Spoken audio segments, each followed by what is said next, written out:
Chapter 207. You're courting death. The green-robed old woman's killing intent rose, and a terrifying pressure roared out.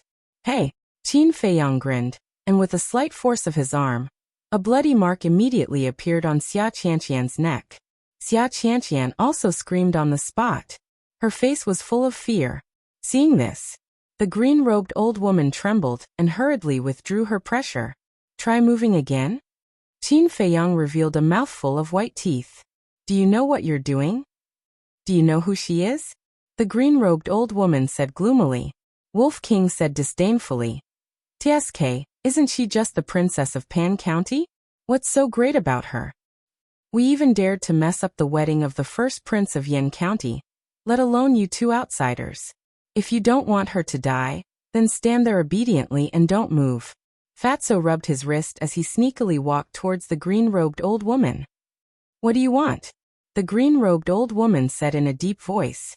What do I want? Of course, I want to seek justice for Elder Sure. Fatso walked up, raised his hand, and slapped the green-robed old woman. The green-robed old woman was about to make a move. Don't you dare move. Qin Feiyang sneered and used a little more force. The wound on Xia Qianqian's neck deepened. Xia Qianqian's face turned pale, and she screamed repeatedly. The green-robed old woman was shocked. Slap. Fatso slapped her face. A palm print immediately appeared on the green-robed old woman's wrinkled face. The green-robed old woman was stunned. He actually dared to slap her? It hurts. This slap is a loss. Fatso took the opportunity to quickly retreat, and while shaking his hand he complained. Qin Feiyang and the others glared at Fatso fiercely. Could he not be funny at this time? Boom. The green-robed old woman also suddenly raised her head, and her aura erupted. The entire pavilion was torn apart on the spot with a loud bang. After hitting her, he still complained that his hand hurt? This was really unbearable. This scene. Elder Wan and the beautiful woman happened to see him. I knew something bad would happen. We shouldn't have let them stay in the soothing lake last night. Both of them looked vexed. Shizheng, who was half kneeling by the lake, was both touched and worried. If it was any other young man, they would have long since knelt before the green-robed old woman and begged for mercy. Why would they care if he was injured or not? However, not only did these youngsters not beg for mercy, they even wanted to seek justice for him. Just based on the slap that Fatso gave the green-robed old woman, the injury on his shoulder was not in vain. However, the green-robed old woman was a combat emperor after all. She was also the law-enforcing elder of the Martial King Palace in the Pan County. Offending such an important person would definitely bring about endless troubles in the future. Therefore, he was worried for them. However, when he saw Elder Wan and the other person, he secretly heaved a sigh of relief. Swish! Elder Wan and the beautiful woman landed beside Qin Feiyang's group at the same time. Are you done fooling around? Why aren't you releasing Princess Xia? The two of them shouted. What a bunch of troublesome little bastards. Qin Feiyang pursed his lips and took back the Chang Shui. Xia Qianqian immediately fled and hid behind the green-robed old woman. Her body was trembling and her face was deathly pale. It was obvious. Too frightened. With Grandma Hua here, it's fine. The green-robed old woman turned around and hugged her in her arms. After comforting her with a few words, she looked at Elder Wan and the other person and said coldly, You must give this old man a satisfactory explanation. Elder Wan shouted. Qin Feiyang, why did you threaten Princess Xia? Qin Feiyang said. That old witch wanted to kill the white-eyed wolf, so this disciple had no choice. Elder Wan's face twitched as he glared at him fiercely, as if to say, Old witch, how can you call her that? Didn't you also call her old witch? Qin Feiyang muttered in dissatisfaction. Lower your voice. Are you afraid that she won't be able to hear you? Elder Wan's face darkened as he said angrily in Qin Feiyang's ear. Qin Feiyang pursed his lips and said, I'm already very quiet. Besides, aren't you a straightforward person? What are you afraid of? Elder Wan was a little embarrassed and asked again. Then why did she want to kill Wolf King? Why are you asking so many questions? Aren't you annoying? Brother Wolf will tell you. Wolf King told him in detail. Fatty added a few more sentences to add fuel to the fire. Hearing this, Elder Wan and the beautiful woman's faces suddenly became extremely ugly as they looked at the green-robed old woman and the other person in unison. My martial imperial hall is indeed shabby and can't accommodate two great Buddhas like you. You'd better find another place to stay, the beautiful woman said lightly. I always thought that Qin Feiyang was arrogant and rude enough, but I didn't expect that the princess of Pan County was even worse than him. Elder Wan sneered. Cough cough. Qin Feiyang choked on his saliva. He couldn't think of when he was arrogant and rude. Indeed, his attitude towards some people was very arrogant. But those people were not worthy of respect. Wasn't he always courteous and courteous to people worthy of respect? The green-robed old woman also frowned and looked down at the girl in her arms. She said angrily, "Didn't I tell you to behave yourself when you came to the county of Yan?" Xia Qianqian lowered her head and panicked. The green-robed old woman sighed and looked up at Elder Wan and the beautiful woman.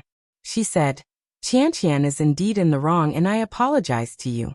But how are you going to pay for this slap?" Elder Wan and the beautiful woman then noticed the palm print on the green-robed old woman's face. What happened? The two of them were stunned. Who was so bold? I slapped her. Fatso took a step forward and raised his head, looking majestic. Elder Wan rewarded him with a slap on the head and shouted, "You think you're awesome? You even dared to slap the war emperor. Are you tired of living?" "I'm not awesome. It was this old witch who wanted to kill Elder Sure. That's why I slapped her." "Elder, you often teach me that the martial imperial hall does not cause trouble, but we are not afraid of it. Although I'm weak, I'm hot-blooded and will not allow anyone to behave atrociously in the martial imperial hall." Fatso didn't know where he got his courage from, but he shouted righteously. Elder Wan's face twitched. Sure enough, none of these bastards were easy to deal with. He looked at the green-robed old woman and said, "You killed someone in the martial imperial hall without any reason. It's all your fault." Elder Wan continued, "However, it's indeed a little wrong for a disciple of the martial imperial hall to slap you." Cough cough. Fatso apologized to her. "Just a little?" The green-robed old woman's eyes burned with anger. The beautiful woman said coldly, "If you want to continue, we'll accompany you to the end. We can even call the people from the state capital to deal with it." The green-robed old woman glanced at the two of them. Fatso smiled proudly and cupped his hands. "Old witch." Cough. Elder Wan coughed loudly. Fatso quivered and continued, "Elder, it was Fat Lord just now." Elder Wan slapped him and said angrily, "Do you know how to talk? Fat Lord, do you think I won't make you fatter?" Fatso looked wronged and cupped his hands. "Elder, I was wrong just now. Please be magnanimous and don't bother with Fat Lord." "Fat Lord again? Apologize again." Elder Wan roared and his veins popped. He really wanted to tear Fatso's mouth apart. The green-robed old woman was so angry that her lungs were about to explode. She said gloomily, "Forget about the apology. I just want to ask you, do you accept my Panjun's challenge?" Elder Wan frowned and said, "We are still discussing this matter. We will give you an answer in 2 days." "All right, I'll wait for 2 more days." The green-robed old woman grabbed Xia Qianqian and left without looking back. "You're leaving just like that?" Fatso was stunned. "If you don't leave, will you stay and embarrass yourself?" Wolf King disdained. At this moment, Shizheng walked in and said with a smile, "Thank you little fellows, but in the future, don't mess around like this." Elder Wan said, "No, that's how it should be." Qin Feiyang and the others were dumbfounded on the spot. Shizheng was also extremely stunned. Elder Wan snorted coldly, "If you don't hit this kind of person, she won't be honest." The beautiful woman said, "Indeed, Fatso should have slapped her a few more times just now." The few of them looked at each other. What was going on? The two elders seemed to be a little angry today. Qin Feiyang asked in confusion, "Elder, what was the challenge they were talking about just now?" Elder Wan said, "The people from Pan County want to have a friendly match with us." Friendly match? The few of them were stunned and puzzled. Elder Wan said, "To put it bluntly, it's a match between the younger generation of our Yan County and the younger generation of their Pan County." Wolf King said, "Fight, what's there to be afraid of?" Fatso nodded and said, "Yes, kill them and let them know why their chrysanthemums are so yellow." Elder One glared at him and sighed. "If it's just a simple match, of course we won't refuse. But what's infuriating is that they actually want us to fight in Pan County. What the hell? It's Pan County who challenged our Yen County. Shouldn't they take the initiative to come to Yen County? Why should we go all the way to Pan County?" Ling Yunfei and the others were a little indignant. Elder One said, "That's right. That's what pisses us off." Qin Feiyang asked, "Is there a bet? If it's just a simple friendly match, then it's meaningless." "Yes, that's the second reason why they're pissed," they said. "If Pan County loses, they'll give us 100 Crimson Fire Glaze pills. But if we lose, we'll have to give you to them," Elder One said. Ling Yunfei and the others looked at Qin Feiyang strangely. After all this time, was Pan Jun here for him? Qin Feiyang was also a little dumbfounded. He said helplessly, "So in the eyes of those people from Pan County, I'm only worth 100 Crimson Fire Glaze pills, and they're just ordinary Crimson Fire Glaze pills." Shizheng asked, "Elder, what do you think?" The beautiful woman said angrily, "They're basically robbing us. Do you think we'll agree?" A supreme-grade alchemist was very important to any faction. For example, a supreme-grade Crimson Fire Glaze pill could raise one's cultivation by 2 levels. Another example was the Potential Pill, which could break through the limits and open the door of potential. It could be said that a supreme-grade alchemist could raise the overall strength of a place to a level in a short period of time. So the Yen County would definitely not agree. Chapter 208. Elder One looked at Qin Feiyang and asked, "What do you think? Should we agree?" Qin Feiyang smiled and said, "I'm a disciple of the Martial Imperial Hall now. I'll do whatever you decide." The woman said, "But didn't you say you have to mourn? You can't leave the county of Yen?" Ahem. Qin Feiyang choked, but a cold light flashed in his eyes. He smiled faintly and said, "For the honor of the county of Yen, I believe my father won't blame me." Elder One and Elder One looked at each other suspiciously, but they didn't ask. "One more thing. They're asking about the potential elixir," Elder One said meaningfully. Then the woman turned into a ray of light and flew away. Potential elixir. Qin Feiyang's eyes flashed. He looked at Shizheng and smiled. "Elder Shi, go heal your wounds. Leave the rebuilding of the attic to us." "Okay." Shizheng nodded and returned to the balcony of the attic. He took a healing elixir and closed his eyes to heal his wounds. Fatso asked, "Boss, is your father really dead?" Wolf King rolled his eyes at Fatso and said, "If little Qin Zi's father is dead, the entire Great Qin Empire will be shaken." "Is it that serious?" Ling Yunfei and the other two looked at each other. Fatso went up to Wolf King and smiled obsequiously. "Brother Wolf, do you know who Boss's father is?" "None of your business." Wolf King glared at him and ran toward the wooden bridge. "Where are you going?" Qin Feiyang shouted. "To find some wine," the Wolf King said without looking back and quickly disappeared from their line of sight. Qin Feiyang's face darkened. This ruffian wolf really doesn't know when to stop. He looked at Fatso and said, "Give me the herbs for the potential elixir." After getting the herbs, Qin Feiyang went straight to the castle. Fatso pursed his lips and said, "Boss is willing to tell Brother Wolf his identity but not us.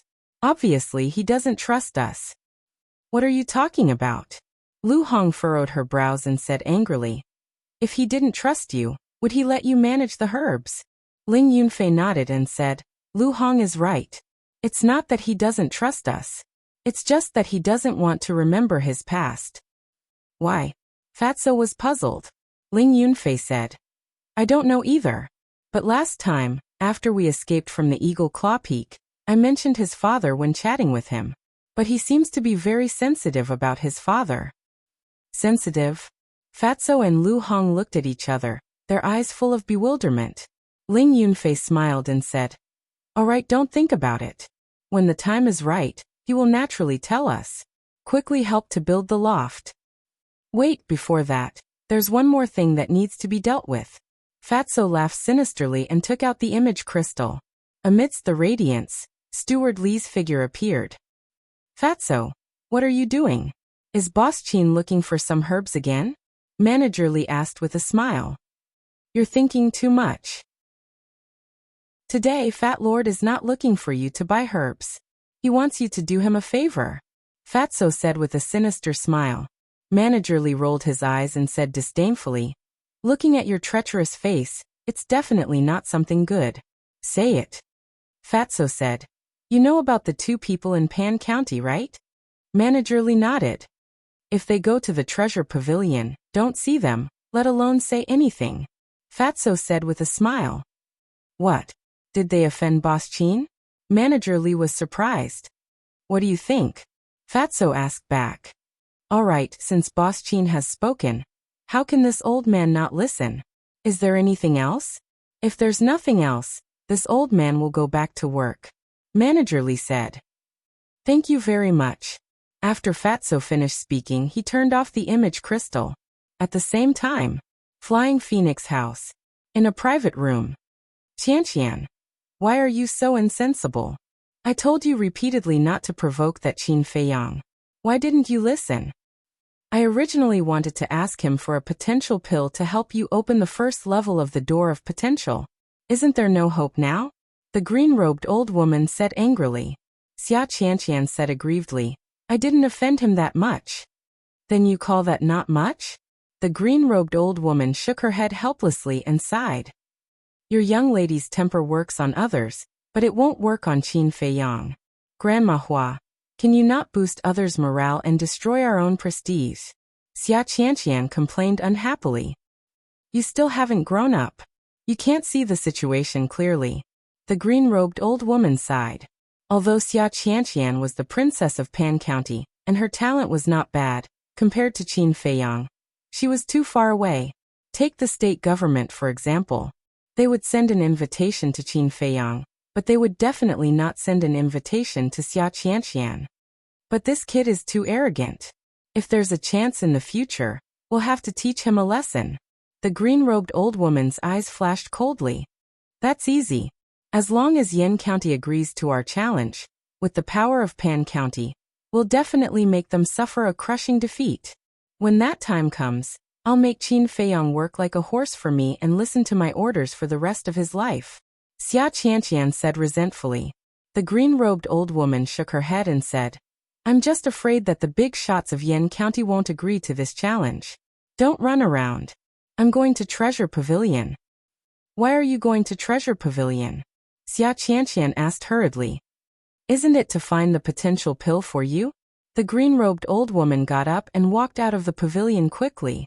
When she passed by the lobby, a conversation attracted her attention. She stopped and listened silently. Brother, do you know? Qin Feiyang used to sit in the seat you're sitting in now. Really? Then I'm really lucky. Maybe one day, I'll be like him and become a well-known big shot. In your dreams. Not only is young Master Qin a supreme-grade alchemist, but he also opened the legendary door of potential, and it's the 2nd level. With your ability, you want to be like him? Most importantly, he's a good person. I'm just saying. A few middle-aged men were talking. The green-robed old woman's eyes flashed and walked over with a smile. She cupped her hands and said, Friends, can you tell me about Qin Feiyang's deeds? In an instant, the diners in the lobby all looked at the green-robed old woman in unison. Their eyes were very strange. Is there a problem? The green-robed old woman was puzzled and a little uncomfortable. Young Master Qin's glorious deeds have long been known by everyone. You actually don't know? Are you from our Yen City? The 2 burly men frowned. This old woman just came to Yen City not long ago. The green-robed old woman smiled amiably. A burly man in white shouted, I've seen her before. She's the one who forced us to kneel outside the city that day. Young Master Qin was also there at that time. What? How dare you force young Master Qin to kneel? Old witch, who are you? How dare you? Do you believe that we'll drown you with a mouthful of saliva each? Damn you. Young Master Qin is such a good person, you actually bullied him. Are you still human? Everyone suddenly stood up and glared at the green-robed old woman, cursing out all kinds of words. Even her 18 generations of ancestors were not spared. The green-robed old woman's face was a little ugly. She never thought that just because of a small matter, it would actually cause public anger. It seemed that this Qin Feiyang was not only a monster, but also a person who was deeply loved. Filled with anger and helplessness, she tactfully left. At the precious treasure pavilion, as soon as the green-robed old woman walked in, all the staff looked at her strangely. "What's going on?" The green-robed old woman mumbled to herself. She walked in front of one of the staff and smiled. "May I know if your manager is here?" The staff said, "The manager is not here, and the precious treasure pavilion does not welcome you. Please leave." The green-robed old woman raised her eyebrows and said angrily, "What do you mean by this? The precious treasure pavilion is open for business. How can you chase a customer out?" The staff said, "We have no choice. This is the order from above. Please leave." "This is too much." The green-robed old woman waved her sleeves and walked out angrily. How dare she offend young Master Qin? Doesn't she know that by offending young Master Qin, she's going against the entire Yen city? I really don't know where this idiot came from. Before the green-robed old woman walked out of the precious treasure pavilion, the staff and customers could not help but whisper. Hearing these whispers, the green-robed old woman's eyes darkened. What did Qin Feiyang do? Why are there so many people helping him? She went to the Danwang Hall, the royal family, and the Lin family. However, she was told by the three forces that the leaders had gone to the Martial Imperial Hall and could not see her. She finally knew what it was like to be despised. At the same time, Martial Imperial Hall, Meeting Hall. Yin Nanshan was not the only one in the hall. Elder Wan, the beautiful lady, King Yan, and the others were also present. Yin Nanshan glanced at the crowd and said, "Everyone, I've told you the purpose of Pan Jun's visit. Now let's talk about it. What should we do? The matter between Zuan and the Blood Slaughter Palace has not been settled. I think we should ignore them for now." King Yan was the first to speak. Stewardly shook his head and said, "I disagree. Pan Jun's attitude is too arrogant. If we don't teach them a lesson, they won't know what's good for them." I also agree with Steward Li's suggestion. Although I hate Qin Feiyang and can't wait for him to get lost. But this matter is not about our personal reputation. It's about the dignity of the entire county of Yen. We can't refuse. Ma Qing said. "That's right. We have to fight this battle, and we have to do it with all our might." The Lin family's patriarch nodded. King Yen glanced at the few of them and couldn't help but frown. He looked at Yin Nanshan and said, "If we really accept the challenge, Qin Feiyang will definitely be one of the main forces. Have you asked his opinion?" Elder Wan said, "We have. He said that the 100 red fire glaze elixirs that Pan Jun has offered are too little." "This brat is really greedy." Stewardly shook his head and laughed. He pondered for a moment and said, "Let's do it this way. We don't want the elixirs. We want 100 sets of red fire glaze elixirs, and 20 sets of potential elixirs." Hearing this, everyone's eyes lit up. King Yen laughed and said, "If Pan Jun agrees to this condition, I have no objections. But if we win, how are we going to distribute the spoils?" Chapter 209. Yin Nanshan frowned. Pan County hasn't agreed yet. Isn't it too early to talk about the distribution of benefits? That's true. Ma Cheng and the others nodded. Yin Nanshan said, "Old Wan, go find them immediately and explain this to them." Okay. Elder Wan nodded and rushed out of the hall, disappearing quickly. The leaders in the hall became a little uneasy, because they were afraid that Pan County wouldn't accept, and they would be happy for nothing. Elder One went out to ask around, and found out that the old woman in green robes was at the Flying Phoenix house. It was because the old woman in green robes was too famous now. Everyone was talking about her. However, her notoriety was spread far and wide. After knowing this, Elder One couldn't help but sneer. When he entered the Flying Phoenix house, he found the old woman in green robes and explained his purpose. The old woman in green robes nodded and agreed without a word. She had suffered too much today, and it had completely ignited the anger in her heart. Elder One immediately went back to report. Ma Cheng and the others breathed a sigh of relief, and began to discuss the distribution of benefits. The whole day, The quarrels in the conference hall never stopped. Until evening. Only then did the various leaders leave in satisfaction. Early the next morning, the beautiful woman came to Soothing Lake. What? We're going to Pan County now. After the beautiful woman explained the situation, Qin Feiyang and the others were shocked. The beautiful woman smiled. Quickly prepare and gather at the conference hall. Qin Feiyang said. There's nothing to prepare, but there are only 100 scarlet fire-colored glass elixirs. I'm not interested. The beautiful woman said. It's changed now. It's 100 sets of scarlet fire-colored glass elixirs, and 20 sets of potential pills. Really? Qin Feiyang's eyes lit up. Fatso and Wolf King were also excited. The beautiful woman nodded. Qin Feiyang smiled. Okay, let's go. The beautiful woman looked at Fatso and Lu Hong and asked, They're going too? Is there a problem? Qin Feiyang frowned. After going to Pan County, he would continue to buy herbs. Of course, he had to bring along Fatso and Li Tianlan. The beautiful woman pondered for a moment and nodded. Let's go then. Shi Zheng stood up and stood on the balcony. He looked at Qin Feiyang and said, After you go to Pan County, perform well. Don't embarrass our Martial King Hall. Elder, don't worry. Qin Feiyang smiled and took out a Qianquan pouch.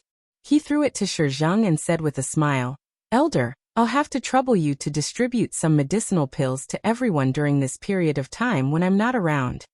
All right. Shi Zheng nodded. The beautiful woman waved her hand and led the 3 people and 1 wolf to the conference hall. In the main hall, other than the big shots, Jiang Jingyi also came. There were also many old acquaintances. The royal family had the first prince and the 2 youths who had fought in the square. The Lin family had Lin Hao and Lin Hua. In the Danwang Hall were Shui Yang, Wang Xia, and Xie Fang. In the Martial King Hall were Feng Ling Er, Luo Qingzhu, Zhao Shuang'er, and Ling Yunfei.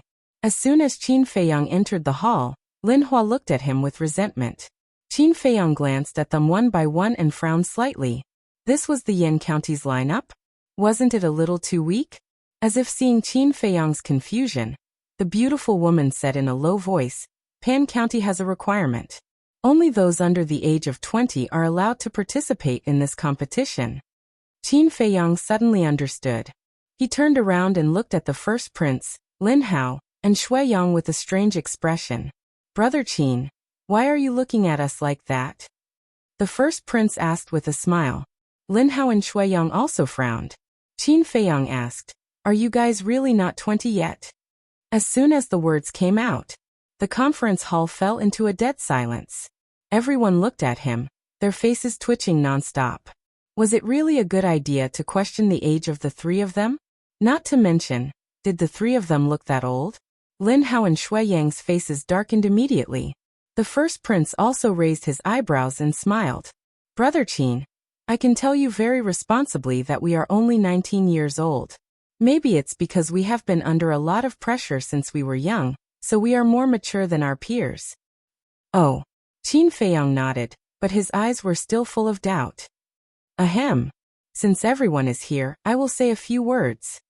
This friendly competition is related to the reputation and glory of the Yan County. So, I hope that you can put aside your personal grudges for the time being and unite against the outside world. Yan Nanshan coughed and looked at Qin Feiyang and the others. He shouted with a serious face. The king of Yan nodded and said, That's right. Your opponents this time are the youngsters from Pan County. I don't want to hear any news of you killing each other in Pan County. Qin Feiyang said. What if someone insists on doing so? No matter who it is, they will be punished severely. The king of Yan said coldly. Brother Wolf, I would like to ask if we should keep a low profile or keep a high profile when we go to Pan County. Wolf King grinned. The faces of the other leaders twitched. It seemed that this wolf cub was ready to go all out. Yan Nanshan said, In principle, we should keep a low profile. But since Pan County is so arrogant, there is no need for us to hold back. As long as you have the ability, even if you turn Pan County upside down, we will support you. Hearing that, everyone laughed. Yan Nanshan continued, This time, Pavilion Leader Jiang will be leading the team to Pan County. Elder Jia and Patriarch Lin will go with him. You must listen to them. Yes. Everyone bowed and replied. Jiahe. Patriarch Lin. Qin Feiyang raised his eyebrows without a trace. Why would he let Jiahe go? This person was narrow-minded, and there was no guarantee that he wouldn't cause any trouble at the crucial moment. As for Patriarch Lin, he didn't know much about him, so he didn't dare to make a judgment. Jiang Jingyi got up and smiled. Little guys, are you ready? If you are, let's go. Everyone nodded. Qin Feiyang whispered, Fatso Lu Hong, go to the castle first. The two nodded. Qin Feiyang waved his hand and sent the two of them in. At this moment, many people's eyes changed and were filled with greed. Jiang Jingyi turned around and looked at Yan Nanshan and the others. He smiled and said, Everyone wait for the good news. Thank you, Pavilion Leader Jiang. Yan Nanshan and the others also cupped their hands and smiled. Swish. Jiang Jingyi smiled and waved his hand. Battle Qi appeared and swept up Qin Feiyang and the others. They turned into a ray of light and arrived above the city gate in a dozen breaths. This astonishing speed caused Qin Feiyang and the others to feel extremely envious. The old woman in a green robe had been waiting for a long time. Swish. The old woman in a green robe brought Xia Qianxian and landed in front of Jiang Jingyi. She frowned and said, Do you people from the county of Yan have no concept of time? The first prince and the others frowned. Are you deliberately looking for trouble? Jiang Jingyi reached out and stopped the first prince and the others. He smiled and said, I didn't ask you to wait, did I? In other words, they were the ones who wanted to wait here. Who was to blame? Our pavilion? The old woman in a green robe was shocked. You are the pavilion leader of the treasure pavilion, Jiang Jingyi? Jiang Jingyi smiled and said, Yes, I am. What can I do for you? The old woman in a green robe froze. She didn't expect the leader to be this person. She looked at Jiahe and Patriarch Lin, and her eyes narrowed. This formation was really shocking. Suddenly, she locked her eyes on the first prince, Shuiyang, and Lin Hao and asked, Are they also going to participate in the friendly competition? Jiang Jingyi was puzzled. Is there a problem? The old woman in a green robe frowned. Are you sure they are not 20 years old? Qin Feiyang and the others burst out laughing. Jiang Jingyi, Jiahe, and Patriarch Lin were also stunned. As for the first prince and the other two, their faces were dark. After being suspected again and again, they were about to go berserk. They wanted to shout, Are they really that old? Qin Feiyang turned to look at the three of them and said with a smile, You saw it too. Now you can't blame me for being rude, right? The three of them glared at him fiercely. Jiang Jingyi coughed and said with a smile, Please don't worry, Your Excellency. We can guarantee with our dignity that they are not 20 years old. The old woman in a green robe had a look of disbelief. Xia Qianxian looked at everyone disdainfully and said with a smile, Grandma Hua, it doesn't matter even if they are 20 years old. The old woman in a green robe nodded and said, That's right. They are all cannon fodder anyway. Cannon fodder? The first prince and the others immediately clenched their fists. His gaze was overbearing. Patriarch Lin looked at them and said calmly, It's useless to talk nonsense now. When we reach Pan County, we will use our fists to shut them up. We definitely will. Everyone gritted their teeth. Brainless people are really pitiful. Qin Feiyang shook his head and whispered. Pan County was a little too arrogant and had aroused the anger in everyone's hearts. Because of this, everyone was united, even if it was only temporary. You are too slow. I will give you a ride. Jiang Jingyi waved his hand and led everyone. Like a bolt of lightning, they disappeared into the sky in the blink of an eye. On a certain mountain peak outside the city, an old man and a young man stood side by side on a branch of a big tree. They used the dense leaves to hide their figures. It was Zuan and Lin Chen. Lin Chen retracted his gaze and sneered. Master, why don't we intercept them on the way? No. Zuan shook his head and said with a sinister smile, We won't get any benefits if we intercept them now. Lin Chen said, Master, do you mean that we will intercept them on the way back after they win Pan County? Zuan nodded and said, That's right. At that time, not only will we be able to take down Qin Feiyang, We will also be able to get 100 sets of red fire-colored glass pills and 20 sets of potential pills. At the mention of potential pills, Lin Chen also yearned for them. As he spoke, Xuan took out an image crystal and quickly activated it. After a while, an illusory figure appeared. Xuan ordered, "I am going to Pan County. During this period, stop all activities and tell everyone to hide well. Don't let Yin Nanshan and the others find out." "Yes." The illusory figure bowed and replied. Xuan put away the image crystal and disappeared with Lin Chen in a flash. There was a mountain range between Yin County and Pan County. It was called Yanpan Mountain Range. It was named after the two counties. However, this mountain range was extremely vast. In the central area of the mountain range, there were War Emperor-level beasts lurking. Without a War Emperor, no one dared to cross this mountain range. However, even if there was a War Emperor, they had to keep a low profile and not provoke those beasts. They did not stop and rest. 7 days later. Chapter 210. The area of Pan County was not smaller than Yin County. The population was also similar. However, on the way to the capital of Pan County, Qin Feiyang clearly felt that the overall strength of Pan County was a level higher than that of Yin County, because even an ordinary town had hundreds of martial masters. Looking at Iron Ox Town, all the martial masters added up would not exceed 50. It was no wonder that the old woman in the green robe was so confident. The capital of Pan County was called Pan Royal City. Its scale was similar to that of Yin County. At this moment, on the city walls of Pan Royal City, there were teenagers or young men standing proudly. The oldest was no more than 25 years old. Why aren't the people from Yin County here yet? I'm starting to feel itchy all over. I really hope they can come soon. Don't be too expectant. According to the princess's message, the people from Yin County are not much. No matter what, the princess told us to show them who's boss. We must do it. Yes, the princess has suffered in Yin County. We must make them pay back double. These people were all the best of the younger generation in Pan Royal City. At this moment, they were all in high spirits and in high spirits. Below them was a vast plain. Tens of thousands of people were gathered there. Look, someone is flying over. Someone in the crowd suddenly exclaimed and pointed into the distance. Everyone looked over. They saw a bright stream of light flying toward Pan Royal City at a speed that was difficult to see with the naked eye. Whoosh! The stream of light suddenly stopped in the air dozens of meters away. It was Qin Feiyang and his group. Are they the best of the younger generation in Yin County? There's nothing outstanding about them. However, those women are rare beauties. The group of young people on the city wall ignored Qin Feiyang and his group and locked their eyes on Luo Qingzhu and Feng Ling'er. At the same time, the eldest prince and the others were also sizing up the people of Pan Royal City. Their brows were furrowed.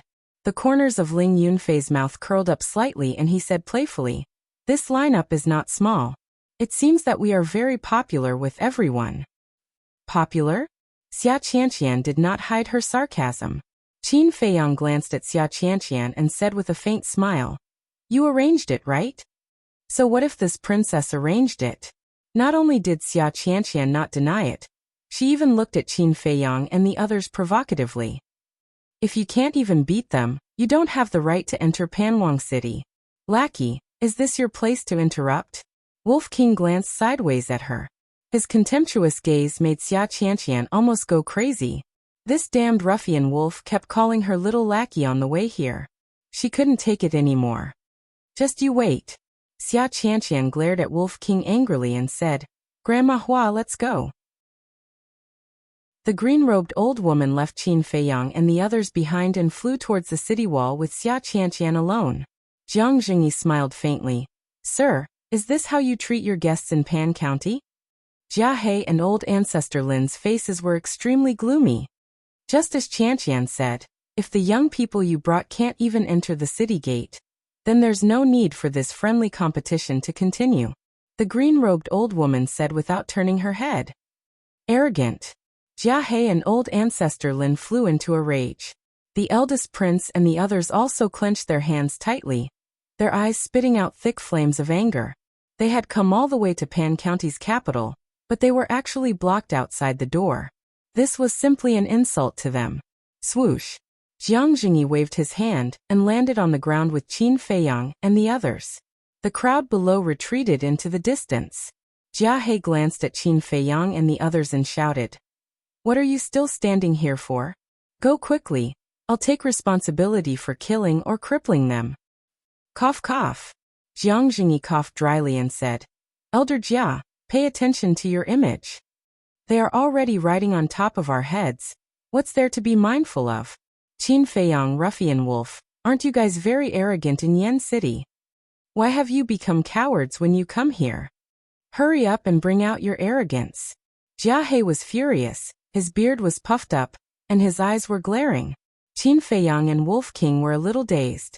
Although they hated this old man, he was indeed very domineering. "So he is Qin Feiyang.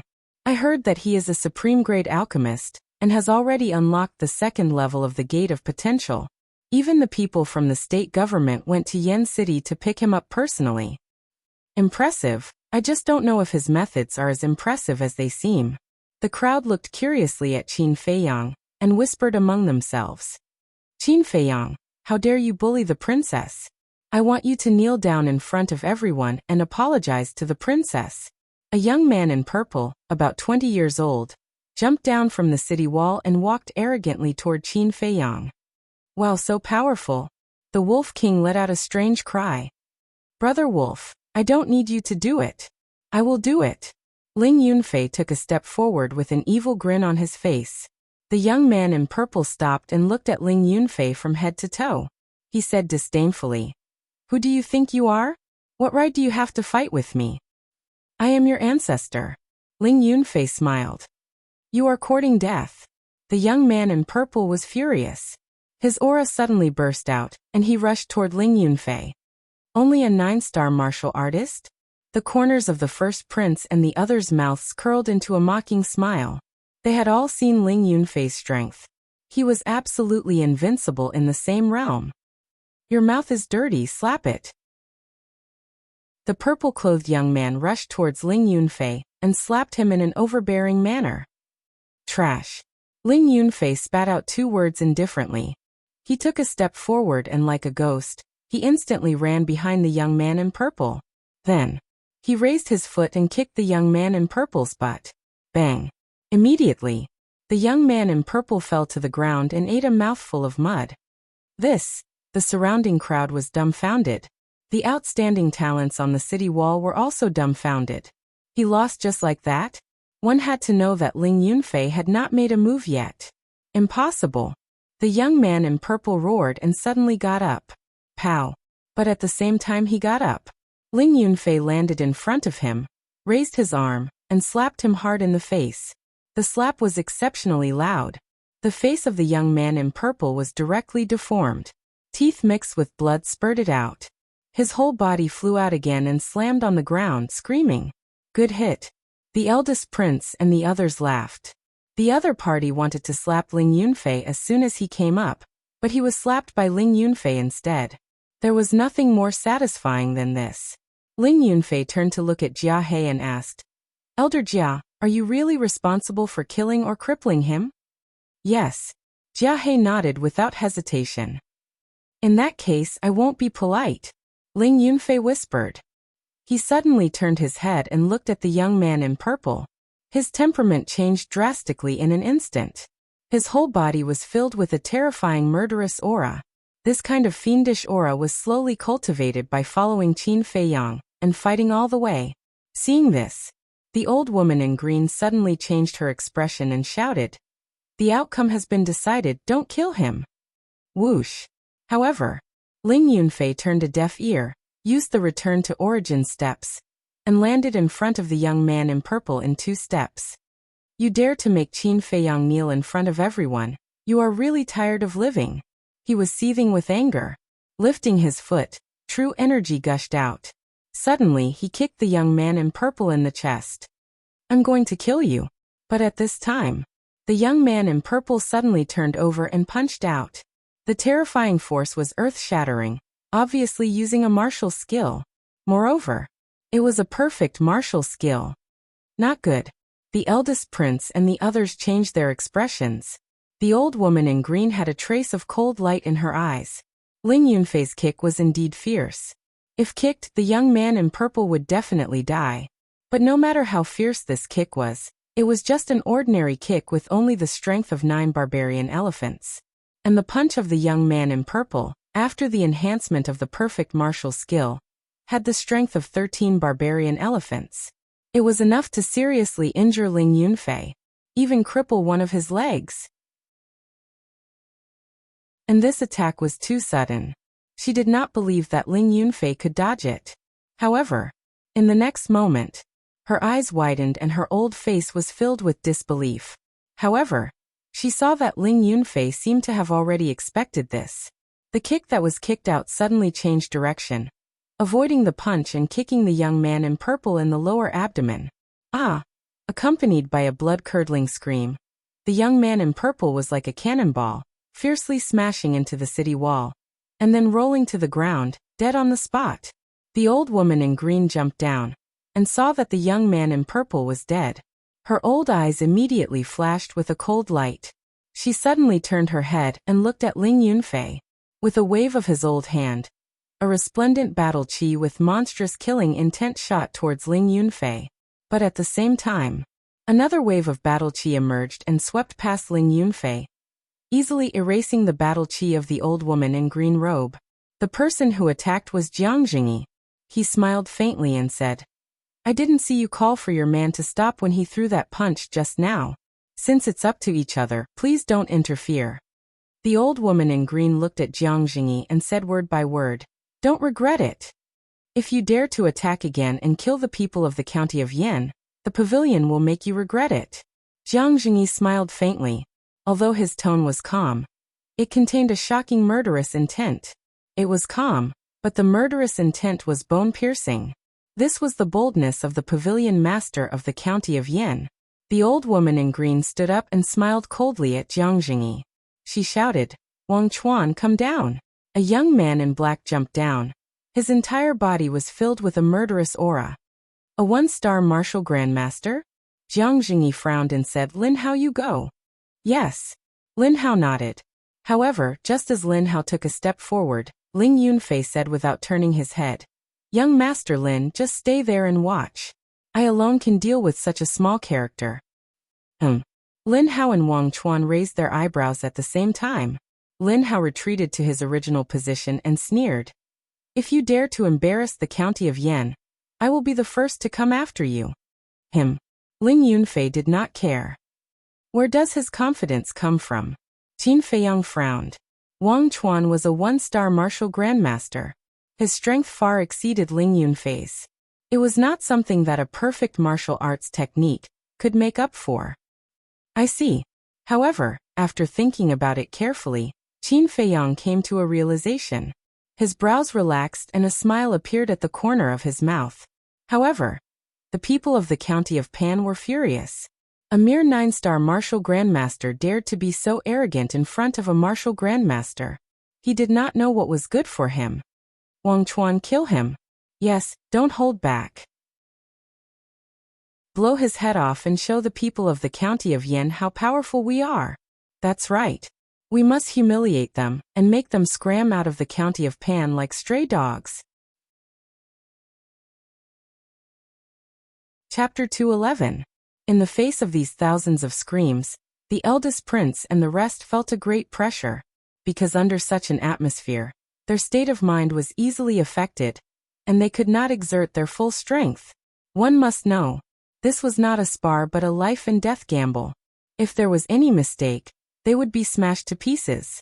Looking at Wang Chuan opposite, with the people of Panwang City cheering him on, he was full of confidence and fighting spirit.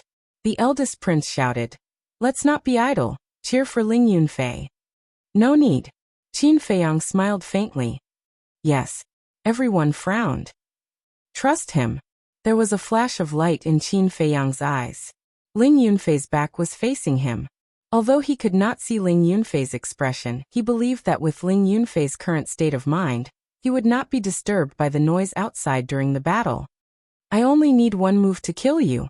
Wang Chuan took a step forward and stared coldly at Ling Yunfei. Is that so?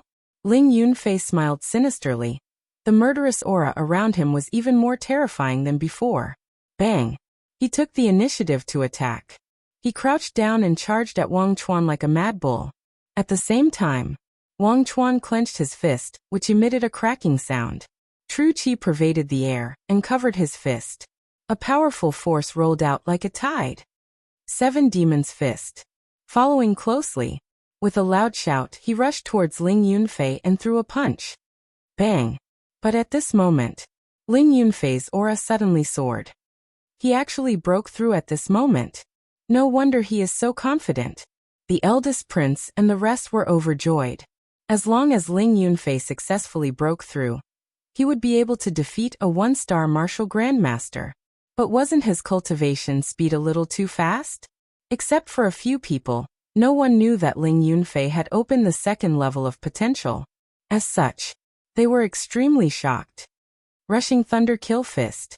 In the blink of an eye, Ling Yunfei roared and threw a punch at Wang Chuan. In the meantime, his aura stopped at the level of a 1-star martial ancestor. Boundless power poured out from his fist like a flood that had just broken through a dam. Thud. As soon as they collided, the two of them retreated explosively, and a trace of blood flowed out of the corners of their mouths. Wang Chuan's eyes were gloomy. It was because the other party was a 9-star martial master that he dared to say that he would kill him in one move. However, he didn't expect that. The other party had actually broken through to 1-star martial ancestor realm at the crucial moment. Furthermore, similarly, there were also perfect martial skills. Looks like this will be a tough battle. He muttered to himself and stomped his foot on the ground, causing the place to explode. After stabilizing his body, Wang Chuan once again rushed towards Ling Yunfei. When clashing with someone of the same level, the key was to seize the initiative. Whoever made the first move would win. I don't think this will be a bitter battle. Ling Yunfei took a step forward, his face full of ridicule. Arrogant. Wang Chuan was furious. The 7 Fiends' fist blasted out, bringing with it a shocking amount of fiendish qi. When they met, Ling Yunfei stretched out his arm, binding tiger hands. At this moment, his entire arm was like a soft poisonous snake that revealed its fangs, cleverly avoiding Wang Chuan's fist and grabbing Wang Chuan's wrist. At the same time, his other hand stretched out. His index finger was like an ice crystal, cold and biting cold, pointing towards Wang Chuan's chest. It was the ice crystal finger. And Wang Chuan was shocked. He could actually grab his wrist? Could this be a martial skill? But in the next moment, he felt a pain in his chest. A heart-wrenching pain, like a tidal wave, rushed to his heart. Ah! He screamed and lowered his head to look. He found that there was a bloody hole on his chest, and blood spurted out like a fountain. I said this will not be a bitter battle. Ling Yunfei smiled disdainfully and kicked Wang Chuan's lower abdomen. Wang Chuan flew out with a painful howl and rolled at the feet of the old woman in green robes. His head tilted and he died on the spot. Good. Powerful. The eldest prince and the others roared without caring about their status. It was really satisfying. However, the people of Pan Wang City quieted down. It was as if they had been slapped hard in the face, and they were a little angry from embarrassment. Not only did the other party win, but he also won so easily. It was completely a real-life version of a slap in the face. Ling Yunfei wiped the blood from the corner of his mouth, looked up at the old woman in green robes, and said indifferently, "If this is Pan Jun's strength, I think there is indeed no need to continue the competition. You can't even beat a 16-year-old. Are you all good for nothings?" Xia Qianqian roared at the group of outstanding talents beside her in exasperation. She wanted to humiliate the people of Yin County. But after 2 battles, Pan Jun ended in a crushing defeat. Wasn't this clearly trying to embarrass her? Shame. What a great shame. Wolf King chuckled and said, "Little follower, now do you know what it means to ask for trouble?" Xia Qianqian was so angry that she roared, "Whoever can kill that ruffian wolf, this princess will reward 1 million gold coins." Whoosh! Before she finished speaking, the group of outstanding talents on the city wall jumped down one after another. All of them were filled with murderous intent. Is Brother Wolf only worth 1 million? You have underestimated Brother Wolf. Wolf King's eyes began to change. The wolf's nature was rapidly awakening. Jiang Jingyi glanced at the group of people and said in a low voice, "Among them there are 5 1-star martial ancestors, 2 2-star martial ancestors, and 1 3-star martial ancestor. Ling Yunfei is no match for them. Who will go and help?" Jia He said, "Pavilion Master Jiang, they are a little too much." "That's right. We are all children below the age of 20. There are many people over there who are all above the age of 20. If this goes on, I'm afraid they will even send people under the age of 30. Patriarch Lin said in a low voice.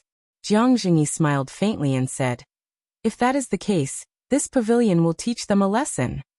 Jia He and Patriarch Lin looked at each other with a trace of helplessness in their eyes. If they were in charge, they would have turned hostile long ago. "Bastard, hurry up and come back to die." The person who spoke was a young man in white, about 23 or 24 years old. He looked at the Wolf King with an arrogant expression. He was the 3-star martial ancestor that Jiang Jingyi had mentioned.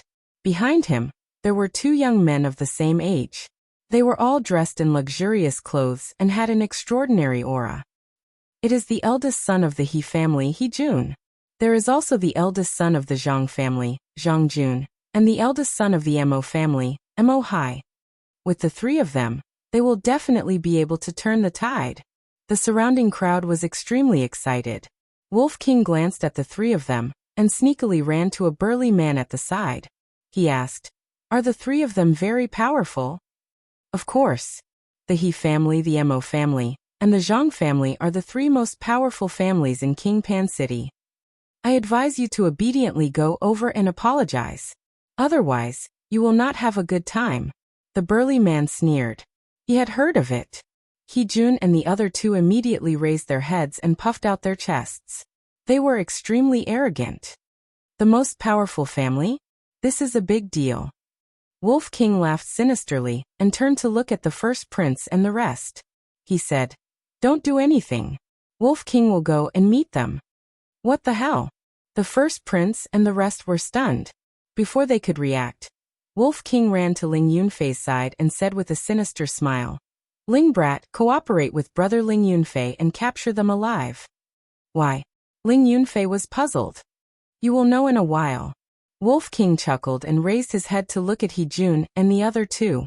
He said disdainfully, "Since you want to challenge Brother Wolf so much, Brother Wolf will give you a chance. Bring it on."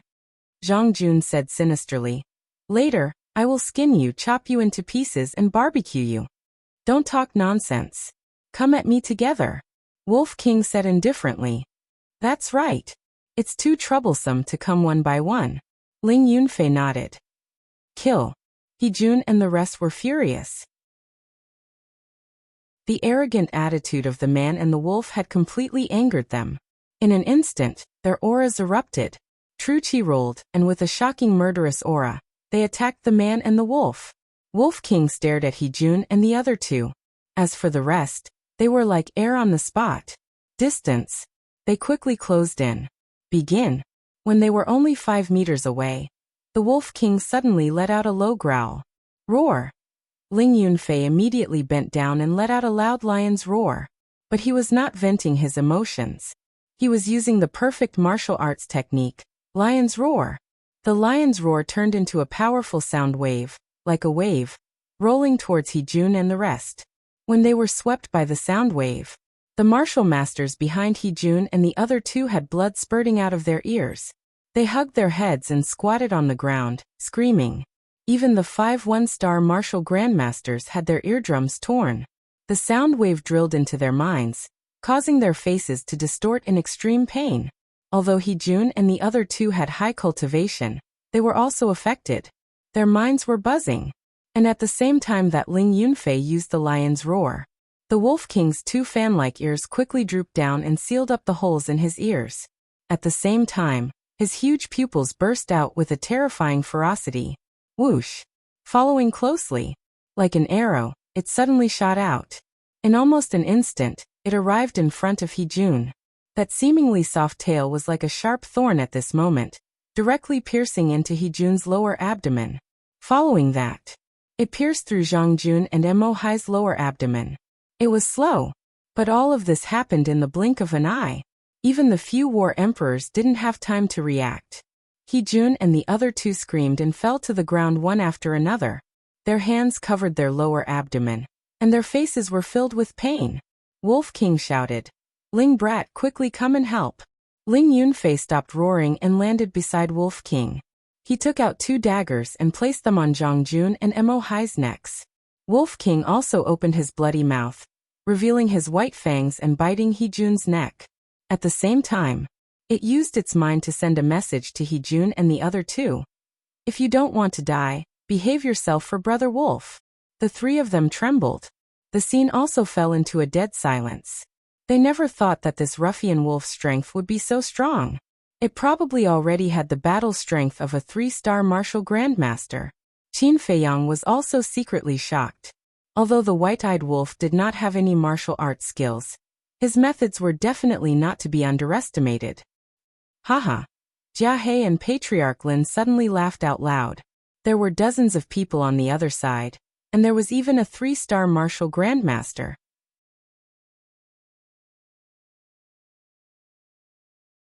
Chapter 212. The laughter of the two also woke up everyone present. Immediately, this place was in an uproar. Clamor rose from all directions, and the place was in an uproar. After the green-robed old woman came back to her senses, she glanced at the dozens of people lying on the ground with blood flowing out of their ears.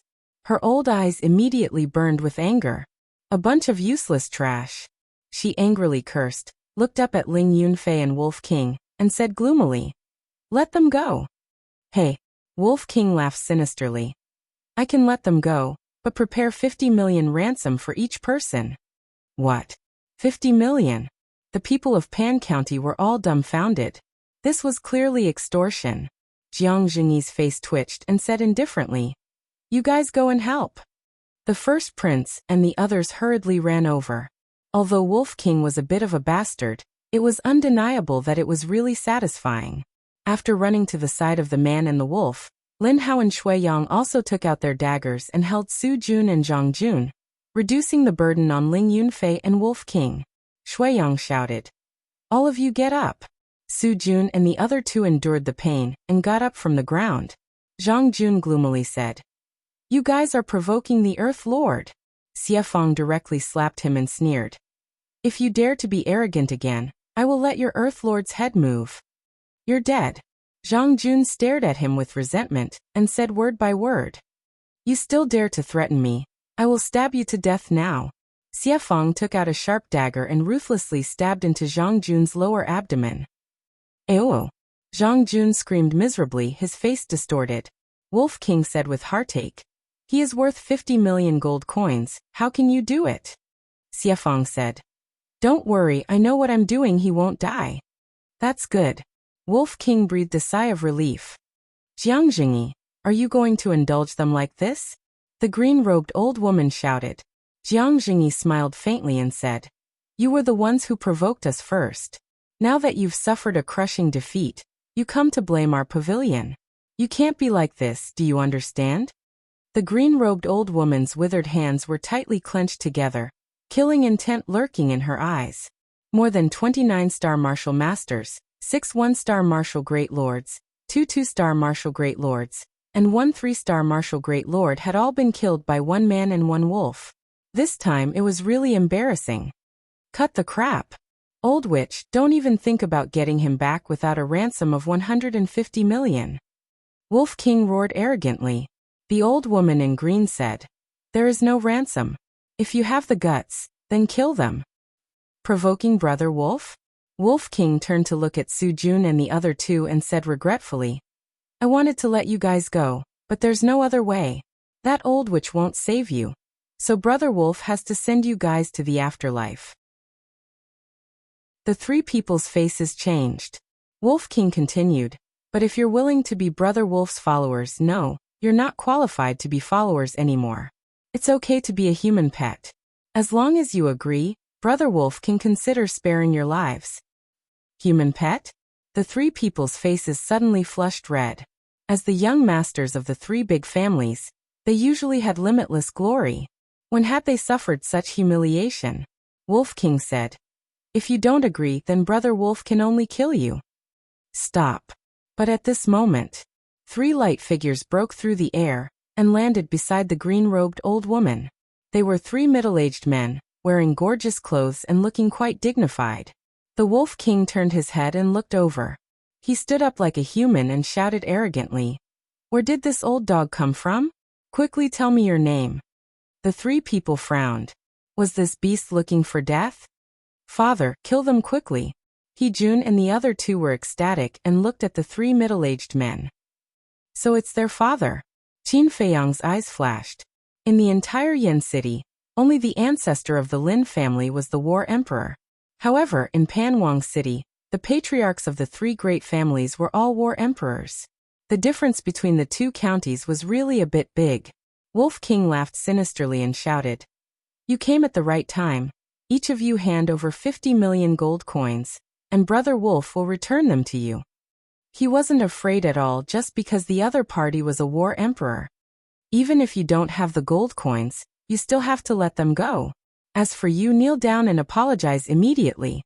This patriarch will spare your life. The man in the middle said expressionlessly.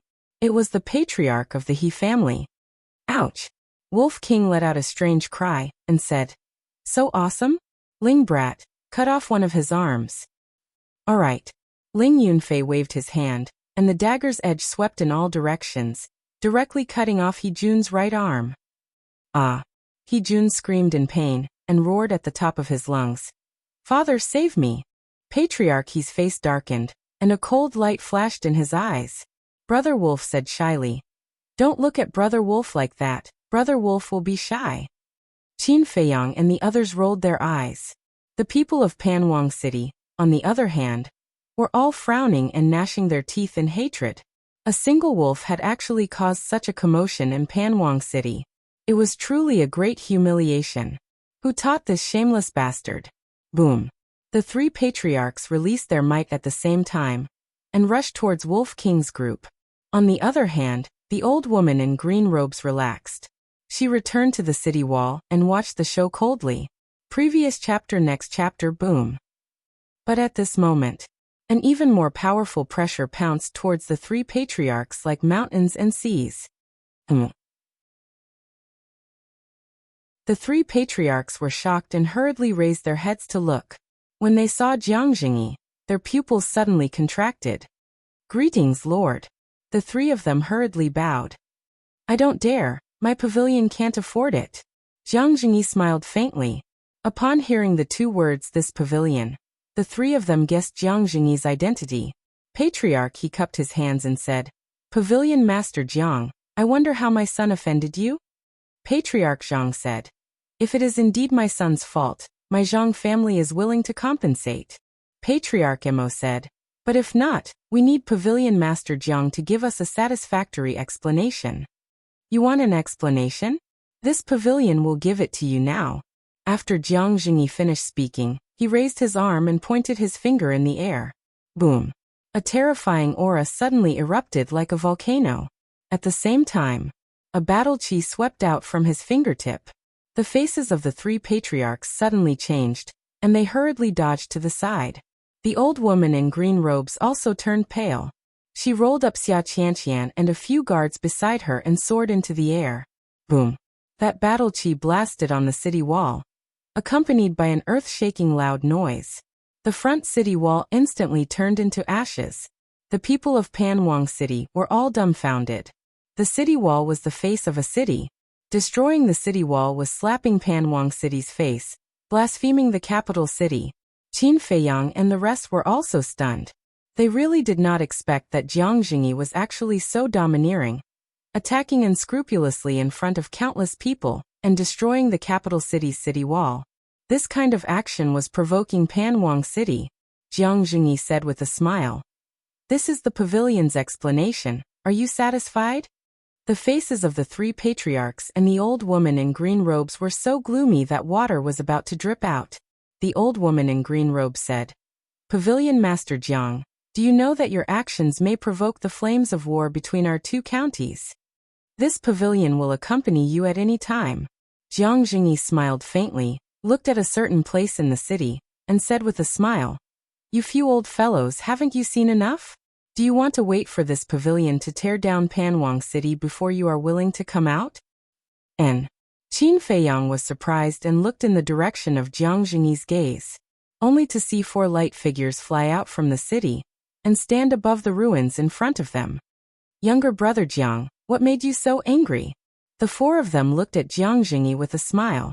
Jiang Jingyi smiled faintly and said, "Can you come down? This pavilion is not used to speaking to others with my head held high."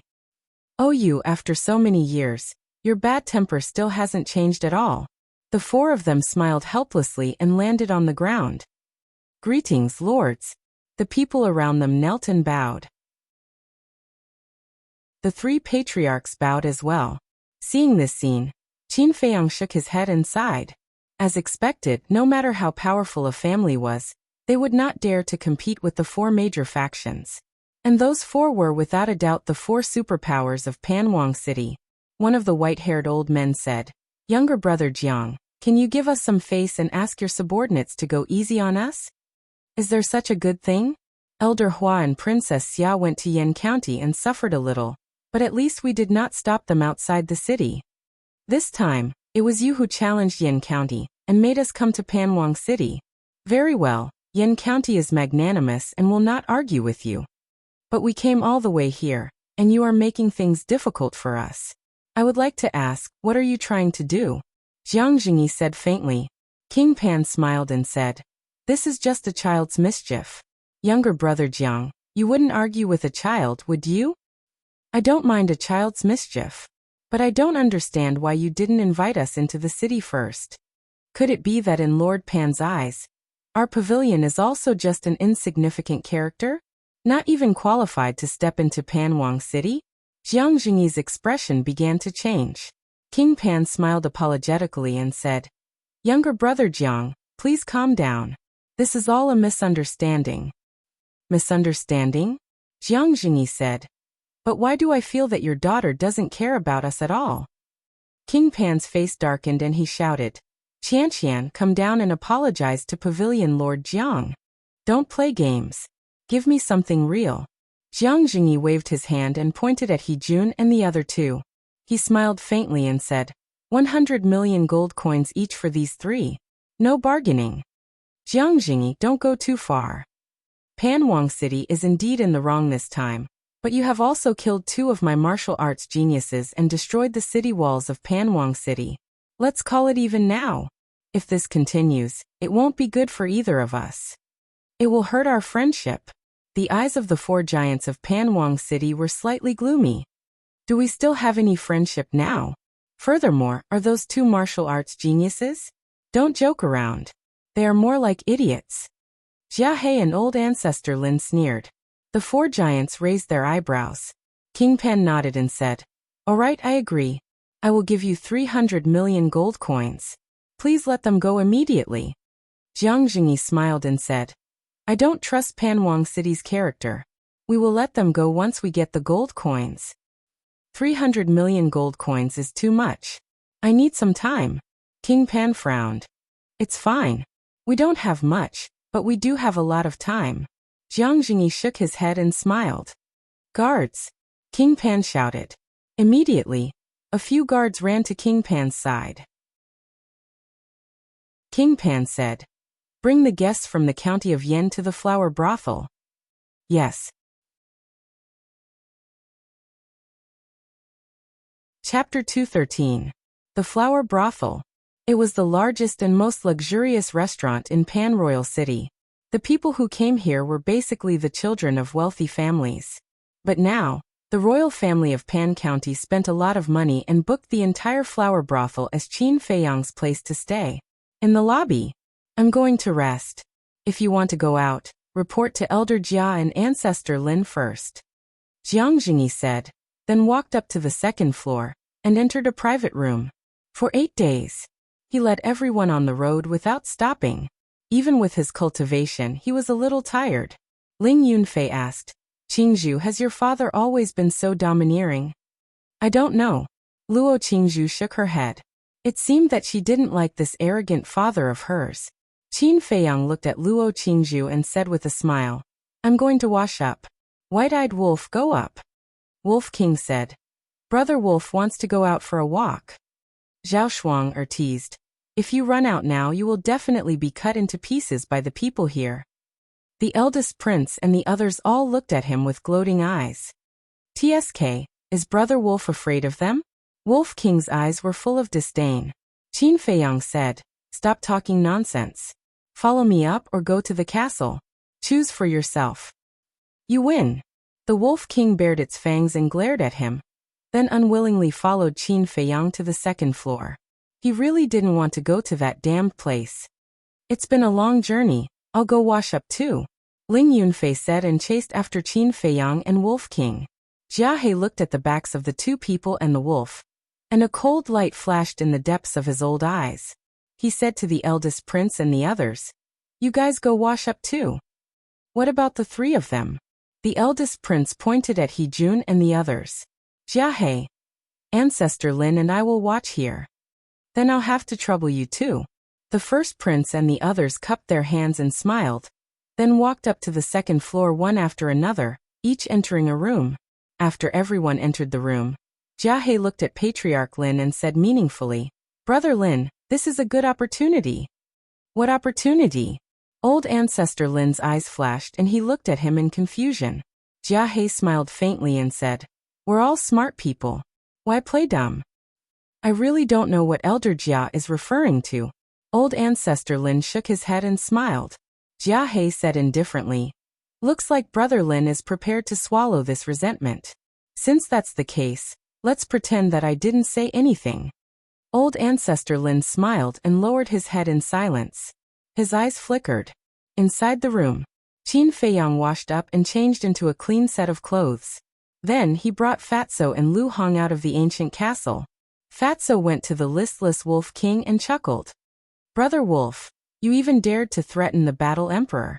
You're really Fat Lord's idol. Wolf King said proudly, Of course. I'll learn more from Brother Wolf in the future. The man and wolf started talking nonsense. On the other side, Lu Hong asked while making tea, Do you have any plans? Qin Feiyang said, Although the people in Pan County already know about the potential pill, they definitely don't know about the herbs for the potential pill. You and Fatso go to the Precious Treasure Pavilion immediately, and take as many as you can. Apart from him and Fatso, only Jiang Jingyi and Stewardly knew about the 33 herbs for the potential pill. Jiang Jingyi and Stewardly would definitely not leak out such an important pill. Why are you in such a hurry? Lu Hong was suspicious. I don't want Jiang Jingyi to beat me to it. Qin Feiyang sighed. He'll also buy herbs? Lu Hong furrowed her brows. Of course. He's a businessman. He won't let go of this good opportunity to make money. You'd better disguise yourselves. After all, the two of you are considered celebrities. Qin Feiyang smiled. I understand. Lu Hong nodded. She got up and looked at Fatso. She frowned and said, Stop fooling around. Get ready. We'll go to the Precious Treasure Pavilion immediately. Okay. Fatso replied. He took out a phantom pill and changed his appearance. Then, he and Lu Hong jumped out of the window of the room. Seeing Fatso and Stewardly leave, Wolf King was envious. He begged, Little Qinzi, let Brother Wolf go out for a walk. I promise I won't cause trouble. Your promise is as good as bullshit. Qin Feiyang rolled his eyes at him and took out hundreds of top-grade qi-gathering pills. Hurry up and cultivate. Try to break through to the next level before the friendly competition. At that time, you can do whatever you want. I don't care. Wolf King cheered up and said, You have to keep your word. Qin Feiyang nodded. Wolf King finally calmed down. He lay in front of the qi-gathering pills and began to refine them one by one. Qin Feiyang felt helpless. Only in this way could he make this guy stop. Knock knock. At this moment, there was a knock on the door. Qin Feiyang got up and opened the door. His body suddenly stiffened. He thought it was Ling Yunfei or Luo Qingzhu. It turned out to be a white-haired old man. He was one of the 4 supergiants in Pan County. Senior. Qin Feiyang cupped his hands and saluted. The white-haired old man laughed and said, "Aren't you going to invite me in? Please come in." Qin Feiyang retreated to the side. There was a thoughtful look in his eyes. The white-haired old man walked into the room. As soon as he saw the pile of top-grade pills in front of Wolf King, his old eyes bloomed with a bright light. Qin Feiyang closed the door and said with a smile, "Senior, this way please." The white-haired old man withdrew his gaze with difficulty and followed Qin Feiyang into the tea room. "Senior, please sit." Qin Feiyang pointed to the seat.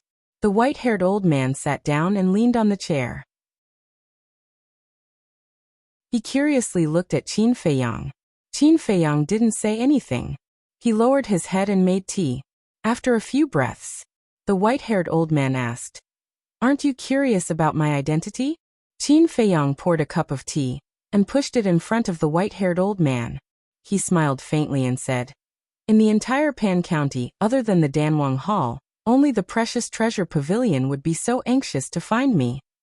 The white-haired old man said with interest, "Then tell me, am I the hall master of the Danwang Hall or the Precious Treasure Pavilion?" Qin Feiyang smiled and said, "Senior, when you saw the top-grade pills in front of Wolf King, the look in your eyes showed that you were evaluating the value of those pills. This means that you are the chief pavilion master of the Precious Treasure Pavilion in Pan County." The white-haired old man was a little stunned. How could he see through that? This kid's eyes were too sharp, weren't they?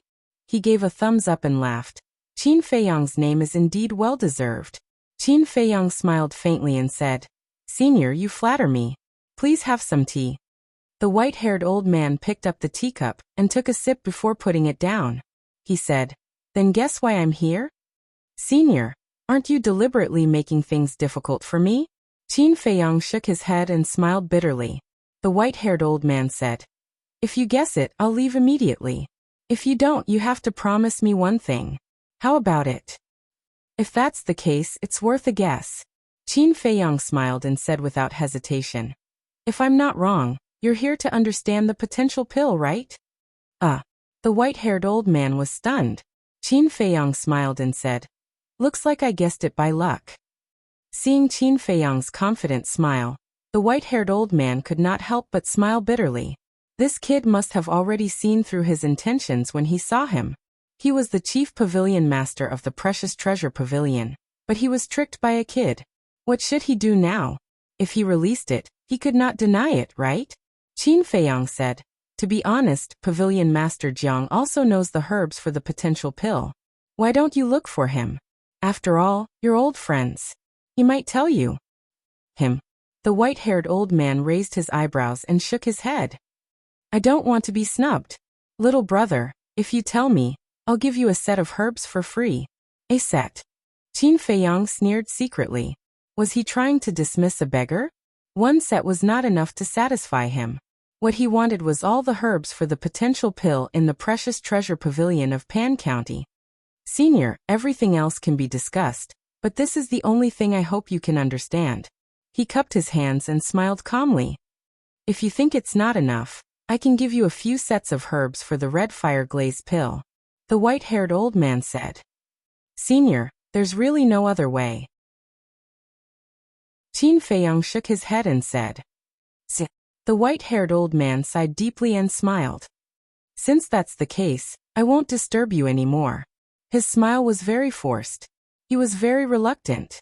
If Jiang Jingyi was not around, he would probably threaten and tempt him. Qin Feiyang said, "Take care. I won't see you out." The white-haired old man had just gotten up when he said, "By the way, there's something I need your help with." Qin Feiyang said, "Senior, just say it." The white-haired old man said, "I'd like to ask you to help me refine some supreme-grade red fire glaze pills." "I'm afraid that won't do." Qin Feiyang shook his head. "I heard from Qianqian that you're helping the major factions in Yen City refine pills, and you get a 50-50 cut. I'll split it with you as well. How about that?" The white-haired old man asked, unwilling to give up. "No. The friendly match between our two counties is about to begin. If I help you refine supreme-grade red fire glaze pills, it'll be the same as helping Pan County improve its strength. That's not good for Yin County. As a member of Yin County, I won't put Yin County in danger for my own benefit. So please don't make things difficult for me, Senior. Qin Feiyang cupped his fists and said. The white-haired old man was very frustrated. How could this kid see the problem so clearly? He was indeed refining supreme-grade red fire glaze pills for the friendly match. Because, once the participants took the supreme-grade red fire glaze pills, their cultivation would skyrocket. By then Pan County would definitely beat Yin County. He originally thought that Qin Feiyang would agree to such an attractive condition without hesitation, but he didn't expect that he would still be rejected by Qin Feiyang. He frowned and said, I don't get it. Why would you give up your wealth for Yin County? Because I want to repay a debt of gratitude. Qin Feiyang smiled faintly. Repay a debt of gratitude? The white-haired old man's frown deepened. When I was in danger back then, it was the Martial Imperial Hall of Yin County that stepped up to protect me. I can't let them down. Qin Feiyang smiled and said, one shouldn't bite the hand that feeds them. I understand. Sorry to bother you.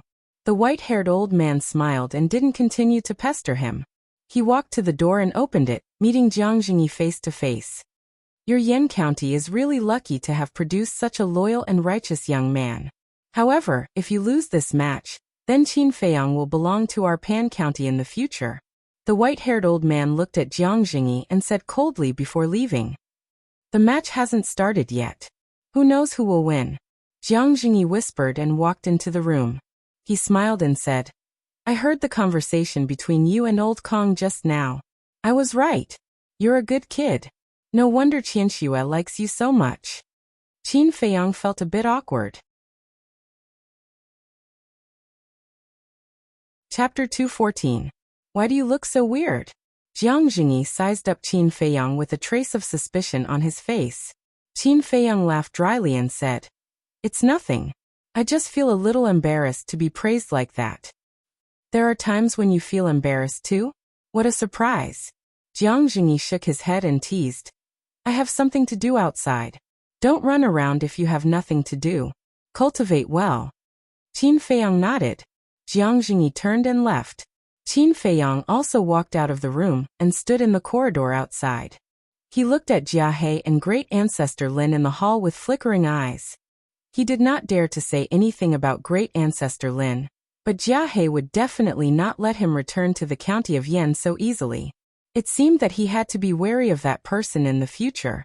Just as he was about to turn and enter the room, the doors of the rooms next door opened.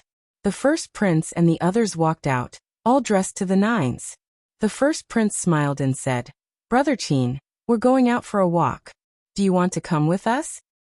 Qin Feiyang smiled faintly and said, You guys go ahead. I want to rest for a while. All right then. Have a good rest. Everyone, let's go. The first prince called out and led Shui Yang and the others to the first floor, chatting and laughing. Qin Feiyang walked into the room and closed the door. He shook his head and said, You're still in the mood to walk around now? You really don't have any awareness at all.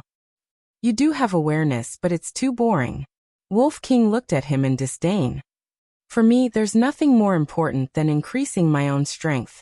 Qin Feiyang smiled and sat beside Wolf King. He grabbed a qi amassing pill, threw it into his mouth, and entered a state of cultivation. He had not been idle during the 8 days of traveling. He had been cultivating all the time. He felt that his cultivation was about to break through again. Soon, Ling Yunfei, Feng Ling-er, Luo Qingzhu and Zhao Shuang came to see him. They also planned to go out for a stroll. However, when they saw that Qin Feiyang was cultivating, they changed their minds. They asked Qin Feiyang for some qi-gathering pills, and then returned to their rooms to make a final effort. Meanwhile, a man and a woman, two unfamiliar faces, entered Panjun's treasure pavilion. It was Fatso and Lu Hong in disguise. Furthermore, the two of them had disguised themselves as middle-aged men. Is there anything I can help you with? A staff member walked up and asked politely with a smile. Fat Lord. Fatso had just opened his mouth. Lu Hong coughed dryly and said to the staff member with a smile, We have a big deal. Please take us to see your manager. Big deal? The staff member looked at the two suspiciously. Seeing that they didn't seem to be lying, he smiled and said, "Please come with me." The staff member led the way. Fatso and Lu Hong followed side by side. Lu Hong said in a low voice, "Hurry up and change that catchphrase. If it's because of you, don't blame me for being rude." "Got it." Fatso smiled embarrassedly. On the second floor, in a VIP room, a middle-aged man sat in front of the desk. He wore a fitting white robe and was about 30 years old. There were strands of white hair on his temples, giving him a vicissitude aura. Knock knock. The staff member came to the door and knocked gently. "Who is it?" the middle-aged man in white asked. "Manager Wang, 2 guests want to see you," the staff member said. "Let them in," Manager Wang said. After Fatty and Lu Hong walked in, Steward Wang raised his head and looked at them. He smiled and said, "Is there anything you need from me?" Lu Hong closed the door, cupped her hands and smiled. "We're here to buy some herbs." Manager Wang said, "Show me the list." Lu Hong looked at Fatso. Fatty walked to the desk, took out 3 pieces of blank paper, and began to write at a rapid pace. There were 11 herbs on each piece of paper. Manager Wang looked at them one by one and said in surprise, "These herbs are very precious." "In other words, do you have so much money?" Lu Hong smiled. "We want as much as you have. As for the price, you can give us a discount." "He's a big client." Manager Wang's heart skipped a beat, and he asked calmly, "Both of you look unfamiliar. Is this your first time in Panwang City?" "We're from Haiyun City, and this is indeed our first time in Panwang City. May I know what you mean by that?" "I remember that the Treasure Pavilion's rule is that we can't pry into the privacy of our customers." Lu Hong smiled faintly. Haiyun City was another city in Pan County. Haiyun City's status in Pan County was equivalent to Yen County's Xingyue City. The two of them had inquired about this information on their way here. "I'm the one who has offended you." Manager Wang smiled apologetically. "Please wait for a moment, I'll make the arrangements now." He got up and walked to the door, opened it, and strode out. Lu Hong looked back and asked doubtfully, "Fatso, why did you split the herbs for the potential pill into 3 lists?" Fatso smiled slyly. "Of course it's to deceive others." Lu Hong was enlightened. There were 33 herbs for the potential pill. If they were listed in one list, this might arouse Manager Wang's suspicions. As the manager of the Treasure Pavilion, he was very familiar with the herbs for all kinds of pills. So, writing down the 33 herbs separately could dispel many of the other parties' doubts. After a while, Manager Wang returned to the VIP room, took out a Qiankuan bag and placed it on the desk, smiling. "The herbs you want are all inside." Fatty took a closer look and frowned. "That's all? You still think it's not enough?" Manager Wang was stunned and smiled bitterly. "To be honest, this is all the inventory of the Treasure Pavilion." Fatso was a little disappointed. Lu Hong smiled. "Then senior, name a price." Manager Wang stretched out a finger and said, "A total of 100 million. 100 million. Lu Hong was shocked and turned to look at Fatso. Wasn't it very little? Why was it 100 million? One had to know. The last time Manager Li took out all the inventory, it was only 30 million. Fatso waved his hand. "Give him the gold coins." Lu Hong frowned and took out the Qiankuan bag. After paying the gold coins, she kept the list and left. They really are 2 rich people. But when did Haiyun City have such rich people? Looking at their strength, they don't seem to be very strong. They're probably from a big family who came out to purchase herbs on behalf of their family. Thinking of this, Manager Wang smiled in relief and didn't think too much about it. And Lu Hong snatched the Qiankuan bag the moment she walked out of the Treasure Pavilion. She was really puzzled. How many herbs were there in it? She didn't know if she didn't look, but she was shocked when she saw it. There were at least thousands of herbs in the Qiankuan bag. Moreover, there were even the most precious 9 suns flower, snow crystal, and fire ginseng. If Fat Lord didn't say that, how would we know if he gave us all the inventory? Little girl, you're still too inexperienced. Learn from him in the future. Fatso laughed sinisterly. Lu Hong rolled her eyes. This damn Fatso was really treacherous. But she didn't expect that Pan County would have so many herbs. This time it was really a fruitful trip. Fatso was so proud that he didn't notice someone walking in front of him. That person also lowered his head, thinking about something. Bang! The two bumped into each other. Who are you? Don't you have eyes? Fatso was furious on the spot. He took a step back and glared at the man. It was a middle-aged man wearing a white robe, with an outstanding temperament. I'm sorry. The middle-aged man, on the other hand, was very polite. He smiled apologetically at the fatty. Then, he walked past Fatso and went straight into the treasure pavilion. Fatso frowned and said, "What's wrong with this person?" Lu Hong glared at him and said, "Don't just blame others. Didn't you walk without looking? Let's go back and report to Qin Feiyang." Fatso's eyes lit up and he laughed. Boss will be very happy when he knows. The two of them walked away and quickly disappeared into the crowd. And the middle-aged man, after entering the treasure pavilion, went straight to Manager Wang. In the VIP room, Manager Wang looked up at the man and asked puzzledly, "May I ask why you're looking for me?" "I want these herbs." The middle-aged man took out 2 lists and smiled faintly. Manager Wang took them and checked them one by one. A trace of doubt crept into his eyes. "What's wrong?" the middle-aged man asked, seeming a little nervous. Manager Wang said, "The herbs on this list were all bought by someone just now." "How is that possible?" The middle-aged man's eyes widened. Manager Wang asked suspiciously, "Brother, the herbs on your list are exactly the same as the ones they listed. Could it be that you know each other?" "Impossible. How could anyone in Pan County know the herbs for the potential pill? Could it be him?" The middle-aged man's gaze trembled and he smiled at Manager Wang. "Yes, we know each other. I just didn't expect them to be here first. Sorry to disturb you." "It's fine." Manager Wang shook his head and smiled, returning the list to the middle-aged man. The middle-aged man immediately left in a hurry. There seemed to be a trace of anger in his eyes. Not long after the middle-aged man left, a white-haired old man entered the VIP room. Manager Wang hurriedly greeted him and asked, "What took you so long?" The white-haired old man sat next to the tea table and smiled. After coming out of the flower brothel, this old man went to the palace again to discuss the time of the friendly competition with King Pan. Manager Wang nodded and said, "Did Qin Feiyang tell you the herbs for the potential pill?" "That kid is very smart. He didn't say anything. He also didn't help us refine the best quality scarlet glazed pill." The white-haired old man shook his head helplessly. "You went to him personally and he refused to say anything. That kid doesn't know what's good for him." Manager Wang frowned. "What can we do? With Jiang Jingyi around, this old man doesn't dare to force him."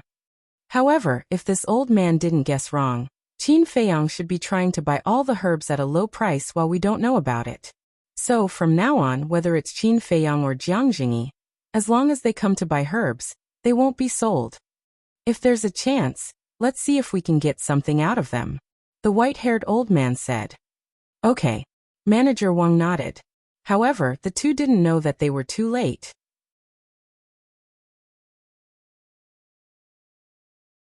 Chapter 215. Flower Brothel. Inside the room, Qin Feiyang looked at the Qianquan bag in his hand, his eyes shining.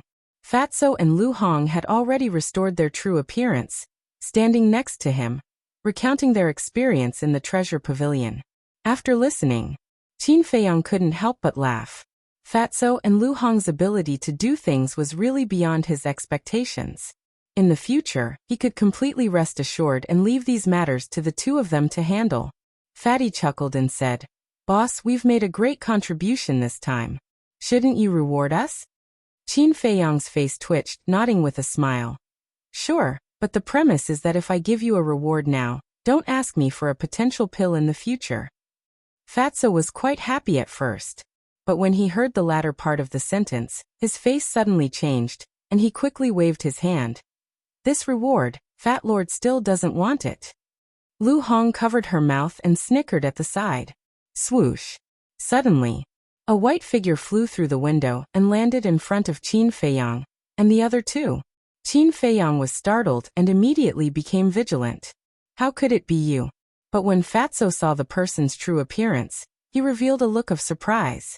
Lu Hong was the same. Qin Feiyang looked at the man, suspiciously looked at Fatso and Lu Hong, and asked, "You know each other?" Fatso said.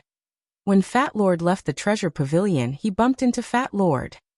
When the middle-aged man heard this, anger immediately crept onto his face and he said, "It really is you guys. Qin Feiyang, you're really amazing. You just entered King Pan City, and you immediately made the two of them sweep away all the medicinal ingredients." And Fatso and Lu Hong looked at each other frowning. Qin Feiyang looked at the middle-aged man for a moment, and suddenly realized something, and said with a smile, "Senior, you can't blame me, you are too slow." "What's going on?" Fatso glanced at the two of them, and suddenly thought of something. He asked in surprise, "Could it be that you're Pavilion Master Jiang? What do you think?" The middle-aged man glared coldly at Fatso and swallowed a facial restoration pill. Who else could it be but Jiang Jingyi when he regained his true appearance? "Ha ha!" Fatso couldn't help but burst into laughter. Lu Hong bowed and smiled. "Senior Jiang, I'm really sorry for bumping into you just now." Jiang Jingyi said angrily. "That's not the point. The point is, do you three bastards still have any respect for me?" Qin Feiyang smiled and said, "Senior, we have always kept you in our hearts." Right. Fatso lowered his head again and again. His face was full of smiles. Jiang Jingyi gritted his teeth in anger as he looked at the three of them. Originally, he wanted to continue resting after the white-haired old man left.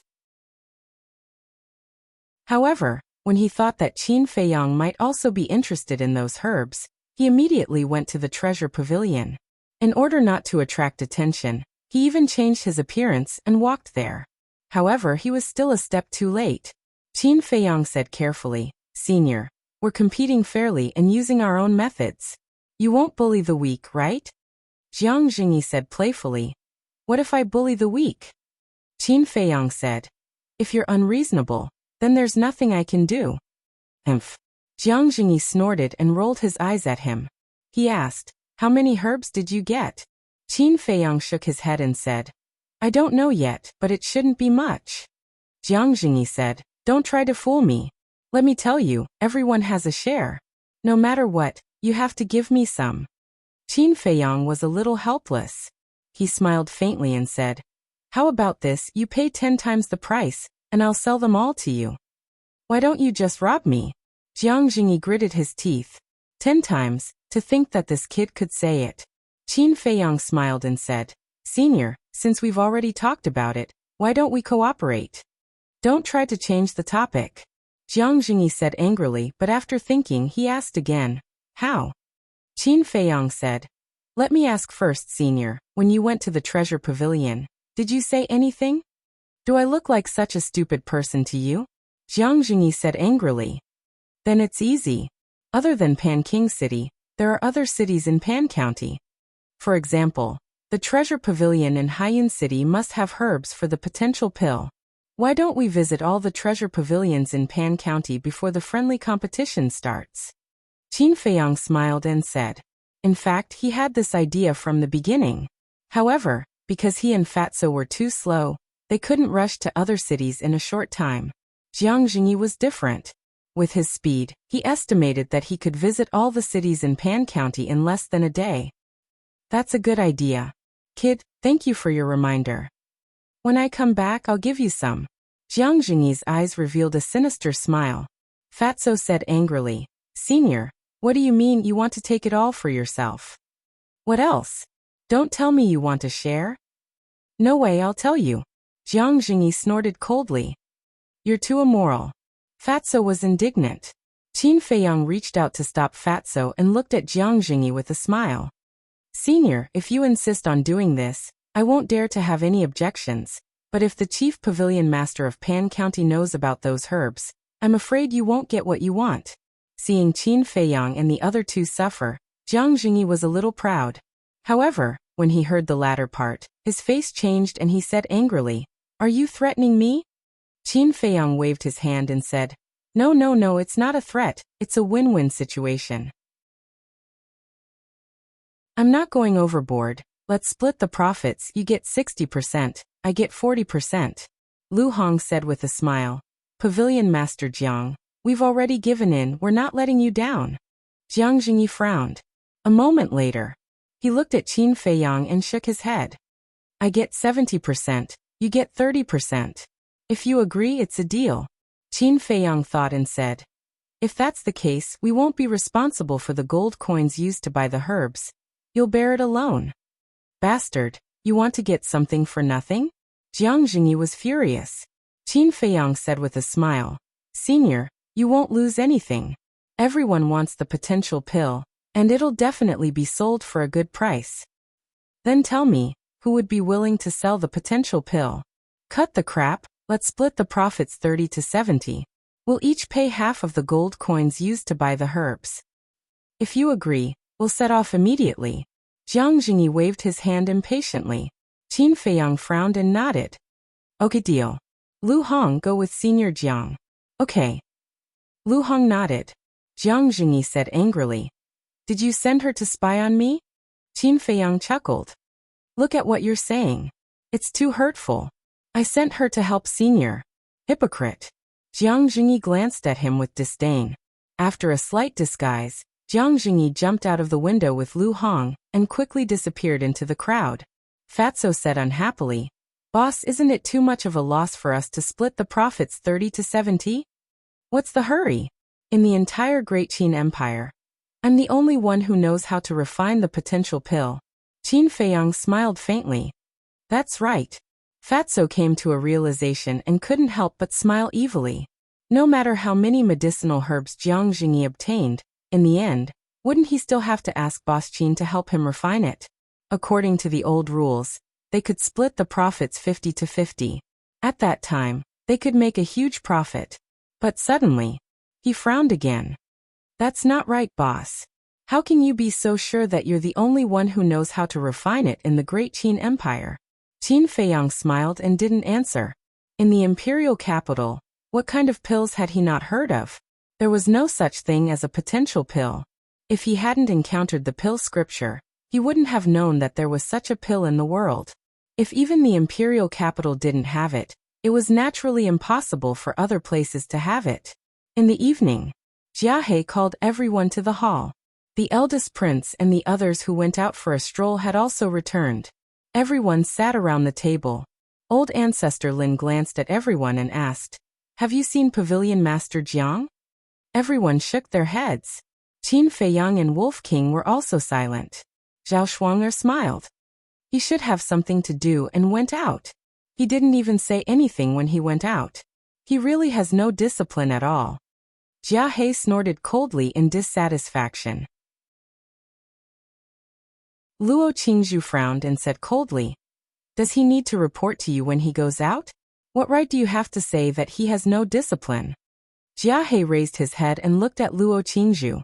A cold light flashed in his eyes, but in the end he said, I spoke too much. I'm sorry. Others didn't know, but he knew very well. Jiang Jingyi loved this daughter very much. If he dared to do anything to Luo Qingzhu, Jiang Jingyi would definitely not let him go. Cough cough. Old Ancestor Lin coughed and said with a smile, it's not a big deal.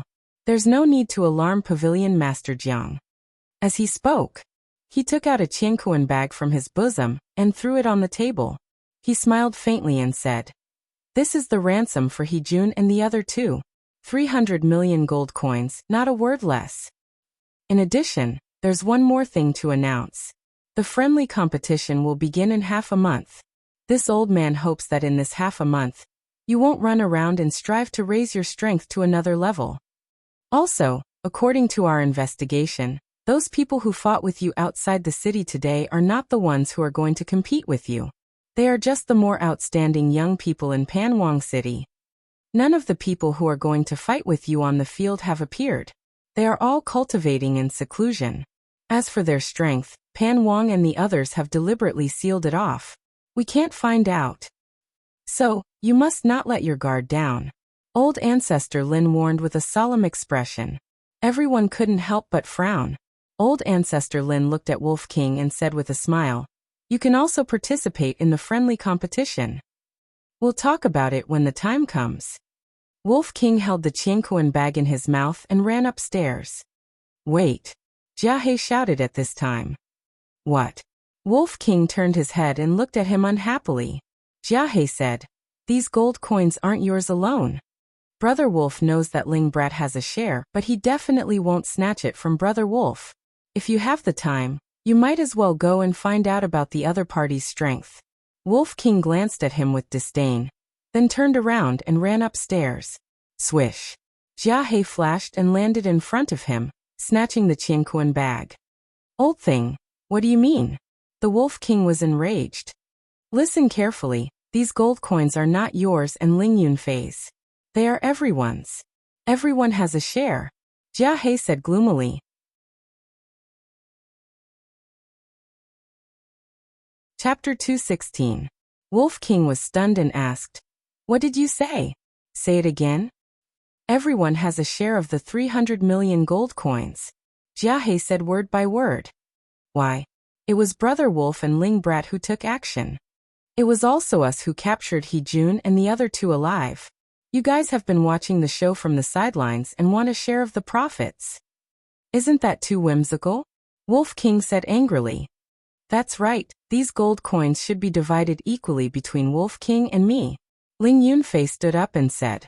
Jia He sneered. You can't be so selfish. Although you guys captured them alive, without us, you guys would have been killed by the 3 patriarchs. Forget it. With your strength, it's not enough to fill the gaps between their teeth. They are afraid of Jiangjingi, understand? If you want to divide, you can give Luo Qingzhu a share. As for the others, don't even think about it. Wolf King said disdainfully. Shuiyang said, what are you being arrogant for? Even if you guys didn't take action, we could still take them down. Lin Hao said, we just don't like to show off like you guys. Pa. Qin Feiyang slapped the table and stood up. You can't be too greedy. It's just 300 million gold coins. I don't care much about it. I'll reward you guys to drink. N. Shuiyang and the others frowned. Qin Feiyang turned and walked to Wolf King's side, looking at Jia He. Please make way. That disdainful gaze and contemptuous tone made Jia He's blood boil. He didn't make way. He wanted to see what Qin Feiyang could do to him. Qin Feiyang shook his head and smiled. He grabbed Wolf King and jumped directly to the corridor on the 2nd floor. Ling Yunfei, there's no need to quarrel over that little bit of gold coins, he said indifferently, and entered the room with Wolf King without looking back. Ling Yunfei glanced at Shuiyang and the others as a cold glint flashed in his eyes. He also leaped up to the 2nd floor, walked into Qin Feiyang's room, and closed the door with a bang. I don't want these gold coins. You can divide them among yourselves. Luo Qingzhu, Zhao Shuang'er and Feng Ling'er looked at each other, then got up and left. The Crown Prince and old ancestor Lin were silent. Shuiyang and the others were furious. The atmosphere at the scene was rather strange. Tea room. Ling Yunfei slapped the coffee table and raged. Jia He has gone too far. When Brother Wolf becomes stronger, I'll kill him first. Wolf King's huge eyes were filled with a terrifying, ominous glint. Don't worry. Sooner or later, they will spit out what they have swallowed today, Qin Feiyang said with a smile. He had plenty of ways to deal with these clowns. Dong. At this moment, there was a knock on the door. The Crown Prince pushed the door open and walked into the tea room. He smiled and said, Brother Qin, can we talk? Of course. Qin Feiyang nodded. The Crown Prince sat by the coffee table and glanced at the 2 men and the wolf. He shook his head and sighed. I'm sorry I didn't speak up for you just now. Qin Feiyang smiled and said, it's okay. After all, we are in Pan County now. It's normal for your highness to have scruples. The Crown Prince frowned and said, since Brother Qin has seen through it so clearly, why did you still offend Jia He? He was puzzled. Was Qin Feiyang not afraid that Jia He would secretly do something to prevent him from returning to Yan County? I already have a deep grudge against him.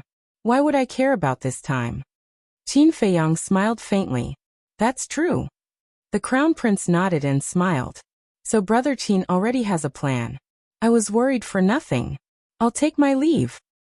Qin Feiyang nodded. The Crown Prince got up and walked out of the room, closing the door behind him. What's he doing here? Ling Yunfei frowned. He's just trying to get on our good side. Qin Feiyang said. It seems that after the lesson last time, he has restrained himself a lot. Ling Yunfei smirked. Rather than saying that he's restrained himself, it's better to say that it's the trend. Qin Feiyang pursed his lips and smiled. The crown prince was a sensible person. He was also someone who could not let go of things. He knew that he was the only one who could make the potential pill. If he continued to cause trouble, he would not be able to get the potential pill even if he gathered all the herbs in the future. You guys cultivate first. I'll go ask Fatso if the herbs are ready. Qin Feiyang appeared in the castle with a thought. He saw Fatso lying on the ground, grinning from ear to ear. Qin Feiyang smiled and said, "From the looks of it, you must have had a good harvest." "Correct." Fatso got up and said with a smile, "Let me tell you, together with our original herbs, Fat Lord has gathered 9 sets of herbs for the potential pill." So many. Qin Feiyang was dumbfounded. Together with the original potential pill, he now had a total of 10 potential pills. He immediately opened the furnace to refine the pills. He was very careful with every step. About an hour later, in the jade box beside him, there were 10 blood-red pills lying quietly. If I auction it, how many gold coins would it be sold for? Fatso's eyes lit up. I don't think anyone can afford it. Qin Feiyang was also full of smiles. He took out another jade box and placed it on the altar. Then he left the castle with Fatso. The jade box that he took out contained 24 supreme grade red fire-colored glass pills.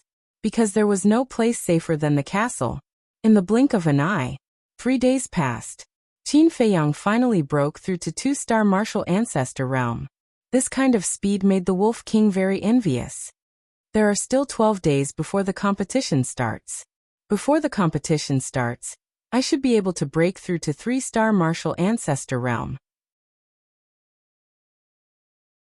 Qin Feiyang whispered, turned to look at Wolf King, and said helplessly, "I envy you. Not to mention that you didn't break through. Your strength soared by several levels. I'm really curious, what kind of wolf are you? Why are you so heaven-defying?" Wolf King said with a sinister smile. "Let me tell you a secret. In fact, Brother Wolf has been enlightened by a mysterious expert. He told Brother Wolf that Brother Wolf is a divine wolf that is rarely seen in a million years. Why don't you die?" Qin Feiyang rolled his eyes. At this time, Fatso came in through the window. Qin Feiyang asked, "Have you found out?" Wolf King also looked at it expectantly. After coming out of the castle, he asked Fatso to go to the treasure pavilion to find out if there was any martial arts that Wolf King practiced. In these 3 days, Fatso also stayed outside and didn't come back. Fatso looked at Wolf King, shook his head and sighed. The treasure pavilion doesn't have it. Wolf King's eyes were suddenly filled with disappointment. Fatso said again, "But Fat Lord heard that the royal family seems to have a kind of perfect martial arts that ferocious beasts practice.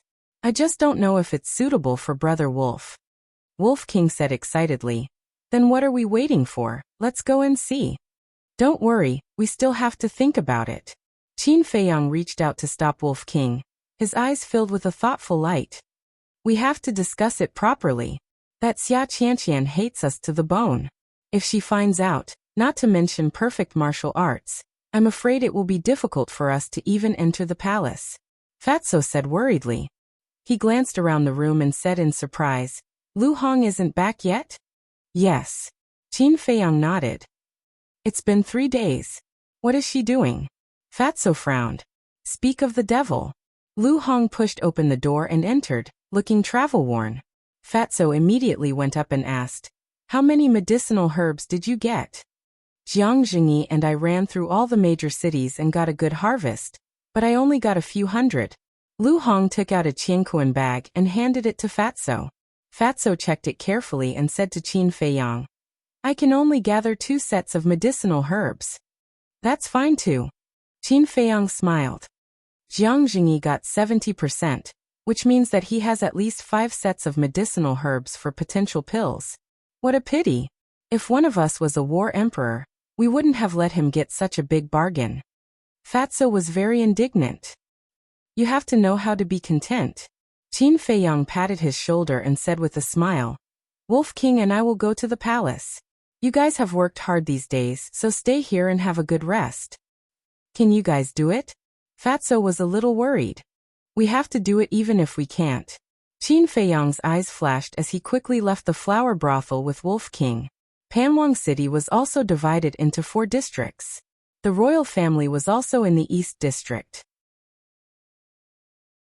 When a man and a wolf arrived at the palace gate, it was already noon. Qin Feiyang. The 2 guards at the gate were surprised when they saw Qin Feiyang and Wolf King. Why did these 2 guys come to the palace? Qin Feiyang cupped his hands and said, I'll have to trouble you 2 to inform King Pan that Qin Feiyang requests an audience. Wait a moment. One of the guards turned and ran into the palace. Not long after, the guard hurriedly ran out and said coldly, Follow me.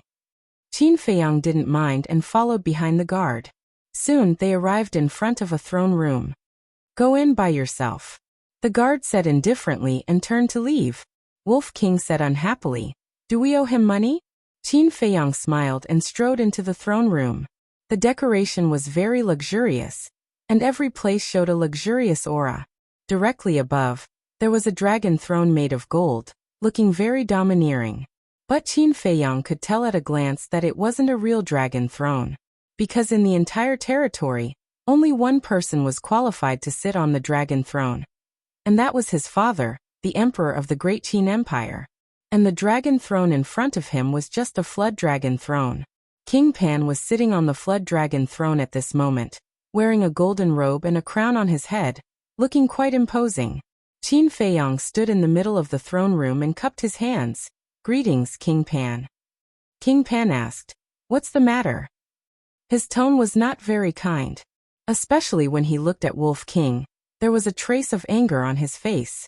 Wolf King said unhappily, Don't look at Brother Wolf like that. Brother Wolf didn't ask for a single word of your 300 million gold coins. And King Pan was puzzled. Qin Feiyang didn't want to talk nonsense and said with a smile, Junior heard that Senior has a perfect martial skill cultivated by a fierce beast. I wonder if you can sell it to Junior? Martial skill. King Pan glanced at Wolf King, and a look of understanding appeared on his face. He nodded and said, I do have a martial skill that is suitable for it to cultivate, but I can't sell it to you. Please go back. Wolf King's eyes suddenly became fiery. Qin Feiyang said, No matter how high the price is, Senior, please consider it again. He had to cut the Gordian knot. Otherwise, when Xia Qianqian heard the news and rushed over, this matter would definitely be ruined. Do you think I'm a person who lacks money? However, if you can agree to one condition, not to mention selling it to you, I can even give it to you.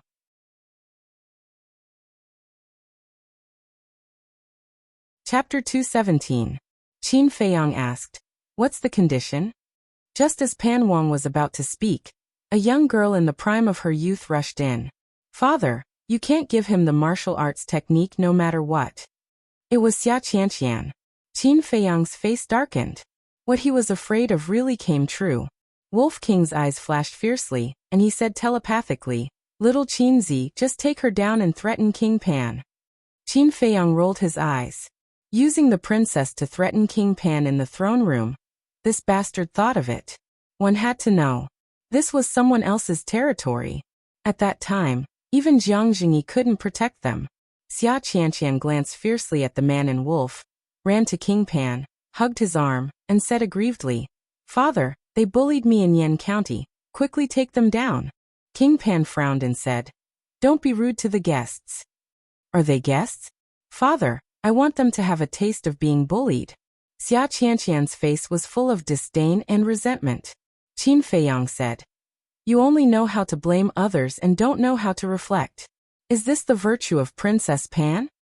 What did you say? Xia Qianqian suddenly turned to look at him, her eyes flashing with strong hatred.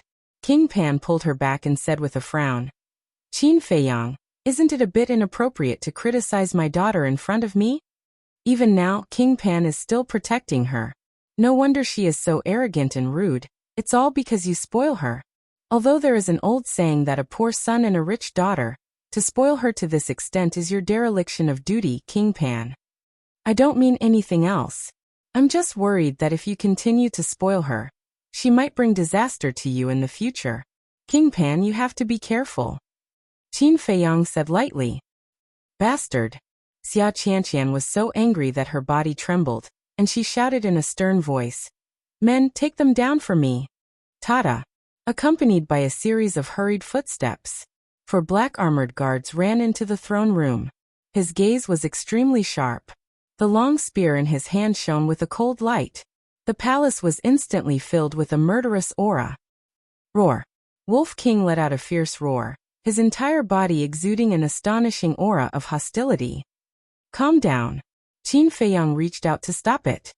He raised his head and looked at the King of Pan. His gaze was calm. King Pan's heart was filled with disbelief. To be able to remain so calm in the face of such a situation.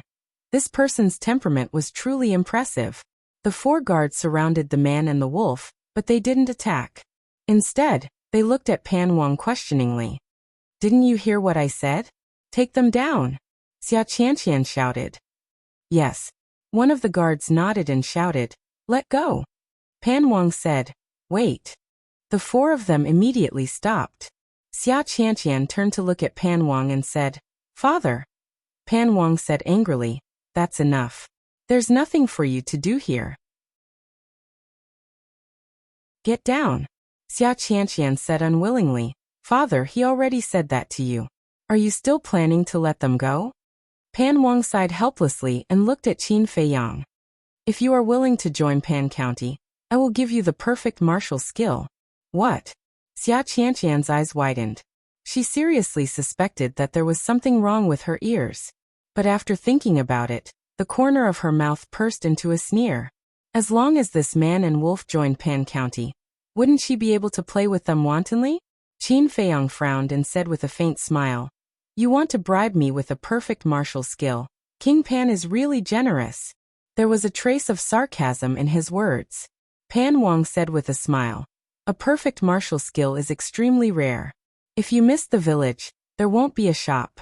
Think about it carefully. Rare. Qin Feiyang didn't hide his sneer and said indifferently, I have a good suggestion. I will use the list of medicinal ingredients for the potential pill to exchange for that martial skill. How about it?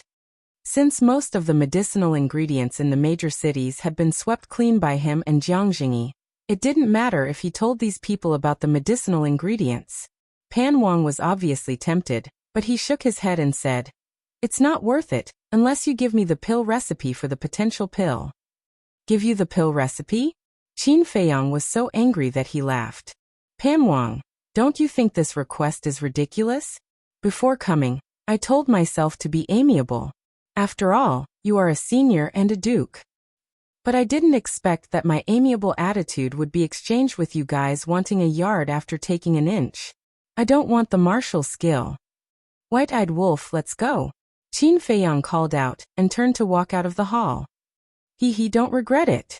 Wolf King grinned at Pan Wang and his daughter, then turned around and chased after Qin Feiyang. Xia Qianqian's eyes were spitting fire. She shouted at the four guards.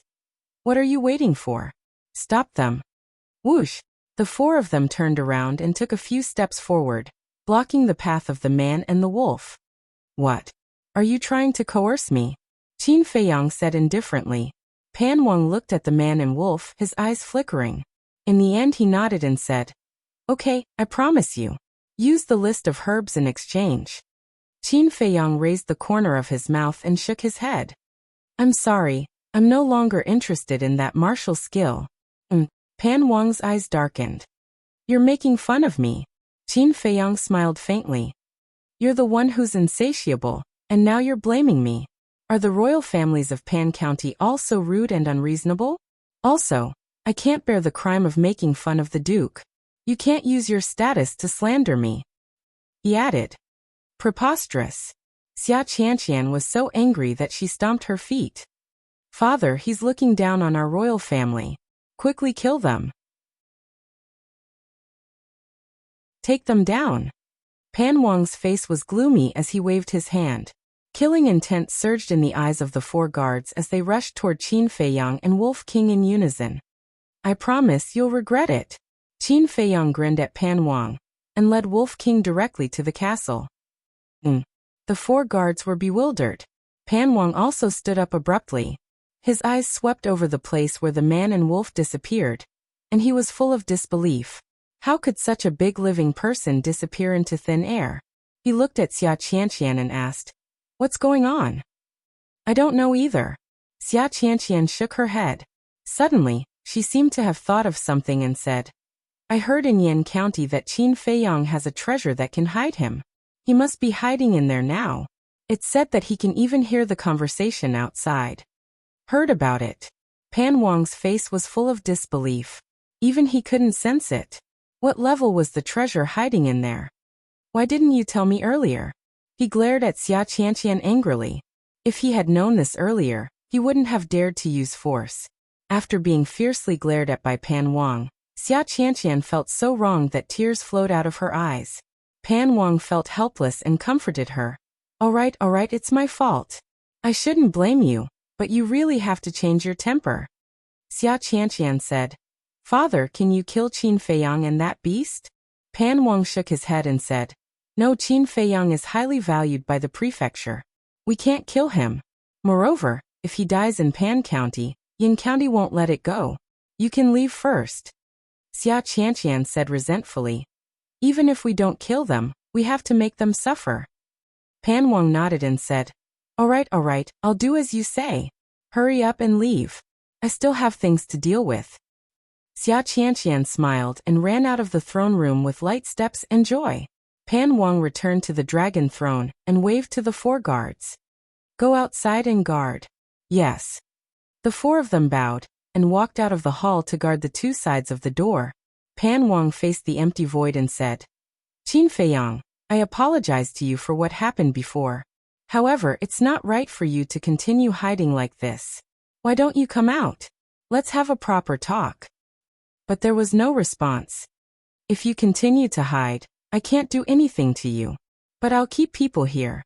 This way, you won't be able to leave this hall. Without the image crystal, you can't ask Jiang Jingyi for help. At that time, if Jiang Jingyi comes to ask, I can lie and say that you've already left. So, don't think about wasting time with me. As long as you give me the potential pills formula, I'll not only give you the martial skill, but also treat you as an honored guest." Pan Wang said indifferently. Inside the castle, Wolf King said angrily, "Did you hear that? Not only did this old man not repent, he even blatantly threatened us. We can't let him go like this. We have to make him pay the price." Qin Feiyang said, "This kind of person really needs to be taught a deep lesson." Wolf King sneered. "And he said that we don't have the image crystal. He really thinks he's smart. Immediately send a message to Fatso and ask Jiang Jingyi to come." Qin Feiyang took out the image crystal, but then took it back and shook his head. "Don't inform Jiang Jingyi for now." Wolf King was slightly stunned and asked, "What do you mean?" "If we leave the palace now, it'll be too boring." The corners of Qin Feiyang's mouth rose as he pursed his lips into a meaningful smile. Outside, seeing that Qin Feiyang didn't appear, Pan Wang also lost his patience. He got up and walked out of the hall, said something to the 4 guards, and left in large strides. The 4 guards also turned and entered the hall, surrounding the place where the man and wolf disappeared. Swoosh! Qin Feiyang appeared out of thin air. The 4 guards suddenly quivered and pointed their spears at Qin Feiyang. Qin Feiyang said indifferently, "Don't be rash. If you accidentally hurt me, all of you will be finished." The 4 of them looked at each other, with a trace of fear in their eyes. "Quickly go and inform Pan Wang," one of them said in a low voice. The person next to him immediately turned around and ran outside. Qin Feiyang opened his mouth and asked, "Do you want the potential pill?" The guard who ran out suddenly stopped and turned to look at Qin Feiyang with a surprised expression. The other 3 were the same. Their eyes were full of desire. Qin Feiyang smiled. "If you want, go and prepare some firewood for me, dry ones." "What do you want firewood for?" one of them asked. Qin Feiyang sighed.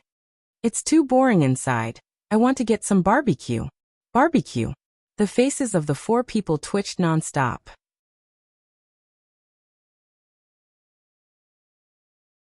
Chapter 218. The 4 guards were a little hesitant, Not knowing if they should do so, Qin Feiyang said with a smile, "I'll give the potential elixir to whoever finds me the firewood first." Wait a moment. The guard standing outside the door immediately turned around and disappeared without a trace. The three people surrounding Qin Feiyang had vexed looks on their faces. The potential elixir was a fatal temptation to anyone. However, they still didn't know Qin Feiyang. If it were the guards of the County Yen Palace, they would definitely not listen to his nonsense. After a while, the guard came back. In his hand, he was carrying a large bundle of dry firewood. He ran to Qin Feiyang and said with a flattering smile, "Young Master Qin, is this okay?" "Of course." Qin Feiyang nodded and took the firewood from the guard's hand. He said with a smile, "You're a good person. I'll take you to see my hidden treasure." Okay. The guard nodded and bowed. He was very excited. Qin Feiyang grabbed him and entered the castle. "This is..." The guard scanned the castle in bewilderment, his face full of amazement. "How is it? It's amazing, isn't it?" Qin Feiyang smiled and threw the bundle of firewood on the ground. "It's not amazing. It's too amazing." The guard was dumbfounded. Qin Feiyang's eyes flashed with a cold light. He took out a rib and smashed it on the back of the guard's head. "You." The guard looked at him in disbelief. The next moment he fell to the ground and fainted. "Little Qin Zi, what do you want to do?" Wolf King looked at Qin Feiyang suspiciously. Qin Feiyang didn't explain.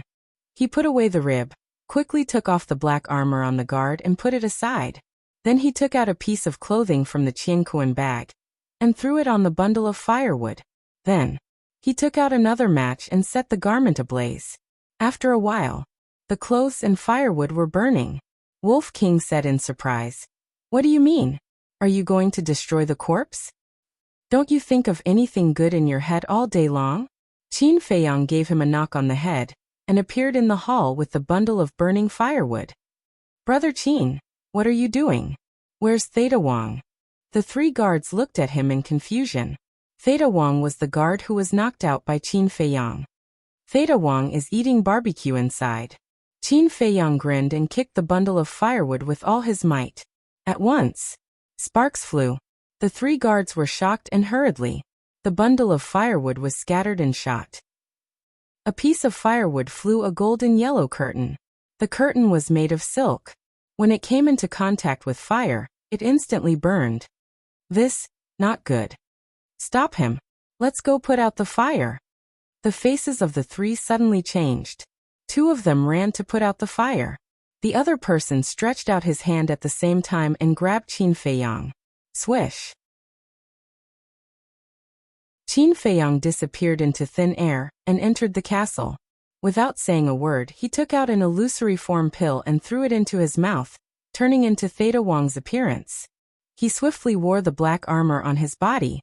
Then, he appeared in the hall again. The guard who captured him earlier was also putting out the fire, because the flammable objects in various places were already burning. Moreover, the fire was spreading rapidly. The air also became extremely hot. When one of the guards noticed Qin Feiyang, he anxiously shouted, "Theta Wang, what are you waiting for? Come and help." Another guard said angrily, "Why didn't you stop Qin Feiyang when you were there?" Qin Feiyang pretended to be overly frightened and said, "I didn't know that he was going to start a fire and burn the throne room. You guys keep an eye on him. I'll get someone to help." Finished. Qin Feiyang turned around and ran out of the hall in a panic. What's going on? Why is the throne room on fire? As soon as he ran out of the hall, more than a dozen guards ran towards him, their faces full of anxiety. Qin Feiyang said, "Let's talk later. Help put out the fire." The dozen or so guards quickly ran into the hall. This is just the beginning. Qin Feiyang smiled coldly, glanced ahead, and ran towards the back of the throne room. A group of maids and guards were running towards him with buckets of water. "Hurry up and put out the fire," Qin Feiyang shouted at them. The group of maids and guards did not say a single word as they hurriedly ran past him. Qin Feiyang suddenly reached out, grabbed the last maid and said, "Take me to the princess." The maid looked at him suspiciously. Qin Feiyang took out the chong shui, pressed it against her back and said coldly, "Don't make a sound or I'll kill you." The maid wanted to scream, But when she heard this, she immediately shut up, her cheeks pale. Qin Feiyang said, "Don't worry. As long as you do as I say, I won't hurt you. Let's go."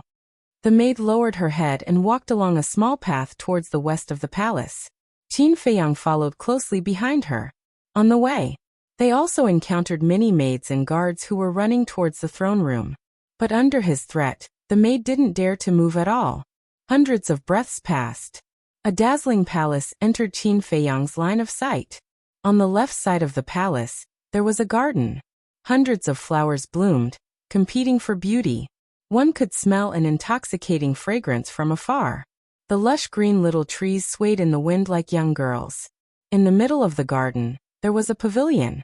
Xia Qianqian was sitting in the pavilion. There were also a few maids waiting on her. At the entrance of the garden, there were 2 guards standing straight, looking straight ahead. They were obviously protecting Xia Qianqian's safety. "You know how to enjoy yourself." Qin Feiyang sneered secretly.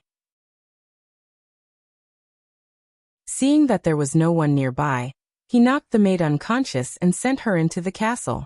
Then, he put away the chang shui and ran towards the garden in a panic. "Stop." The 2 guards guarding the path reached out to stop him and frowned. "I remember that you are a guard of the throne room. What are you doing here?" Qin Feiyang said, "The throne room is on fire." "What?" The 2 guards were startled and raised their heads to look into the distance. Sure enough, they saw a thick smoke above the throne room. "What's going on?" The 2 of them were bewildered. Qin Feiyang was about to speak. At this moment, Xia Qianqian's voice sounded. "What are you doing there? Why are you so alarmed?" Qin Feiyang looked up at Xia Qianqian and said, "Princess, Qin Feiyang set fire to the throne room. The commander asked me to tell you not to run around. He actually dares to burn the throne room." Xia Qianqian suddenly stood up and walked out of the pavilion angrily. She looked at Qin Feiyang and asked, "Where is he now?" Qin Feiyang said, "He's still hiding in that treasure." Setting fire to the throne room is a serious crime. Even if Jiang Jingyi comes out this time, he won't be able to save him. Xia Qianqian's eyes flashed with killing intent as she walked towards the throne room. Qin Feiyang hurriedly blocked in front of her and shook his head. "Princess, you can't go. It's too dangerous." "Yes, princess, you should go back to your bedroom first. I'll go and take a look at the situation." The 2 guards and the maids also tried to persuade her. Xia Qianqian frowned and ordered, "If there's a situation, report it immediately." "Yes." The 2 guards respectfully replied and turned to run towards the throne room. Xia Qianqian looked at Qin Feiyang again and frowned. "What are you still standing there for?" Qin Feiyang said, "Princess, I've thought of a brilliant plan. I guarantee that I'll kill Qin Feiyang and vent my anger for you."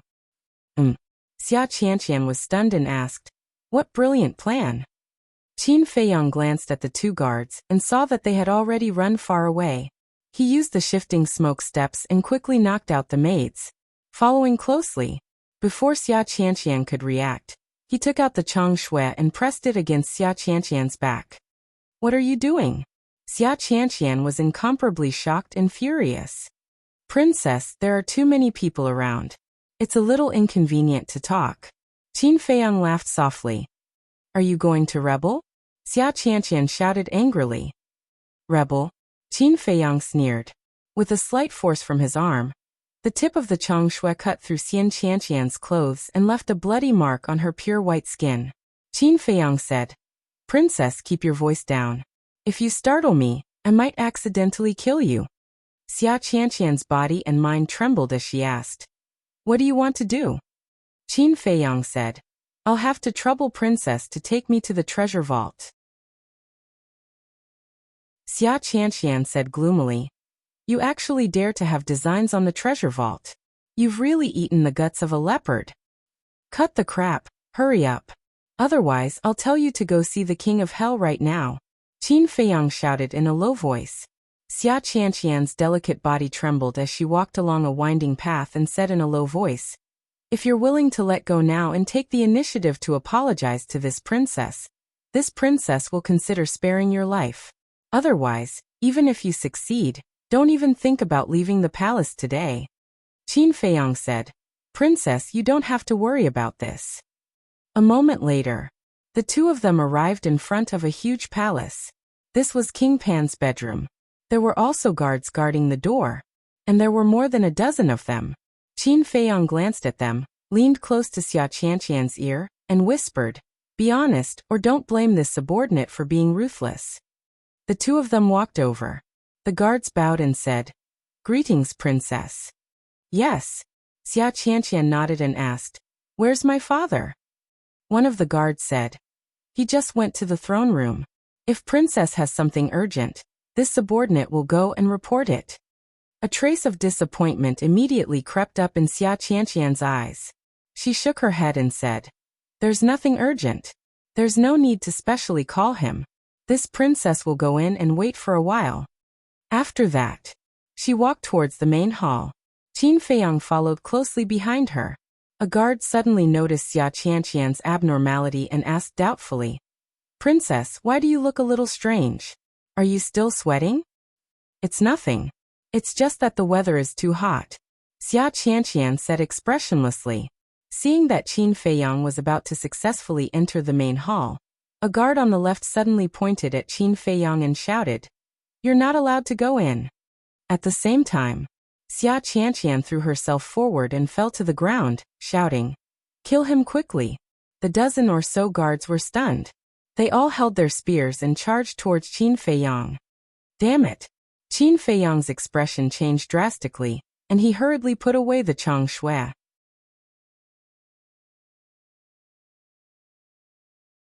Chapter 219. At the same time as he put away Chang Shui, Qin Feiyang took a step forward, grabbed Xia Qianqian's arm, and pulled her up. Following closely, he grabbed Xia Qianqian's neck and shouted without turning his head, "Stop immediately, or don't blame me for being impolite." The dozen or so guards stopped in unison, their eyes flashing with a cold light.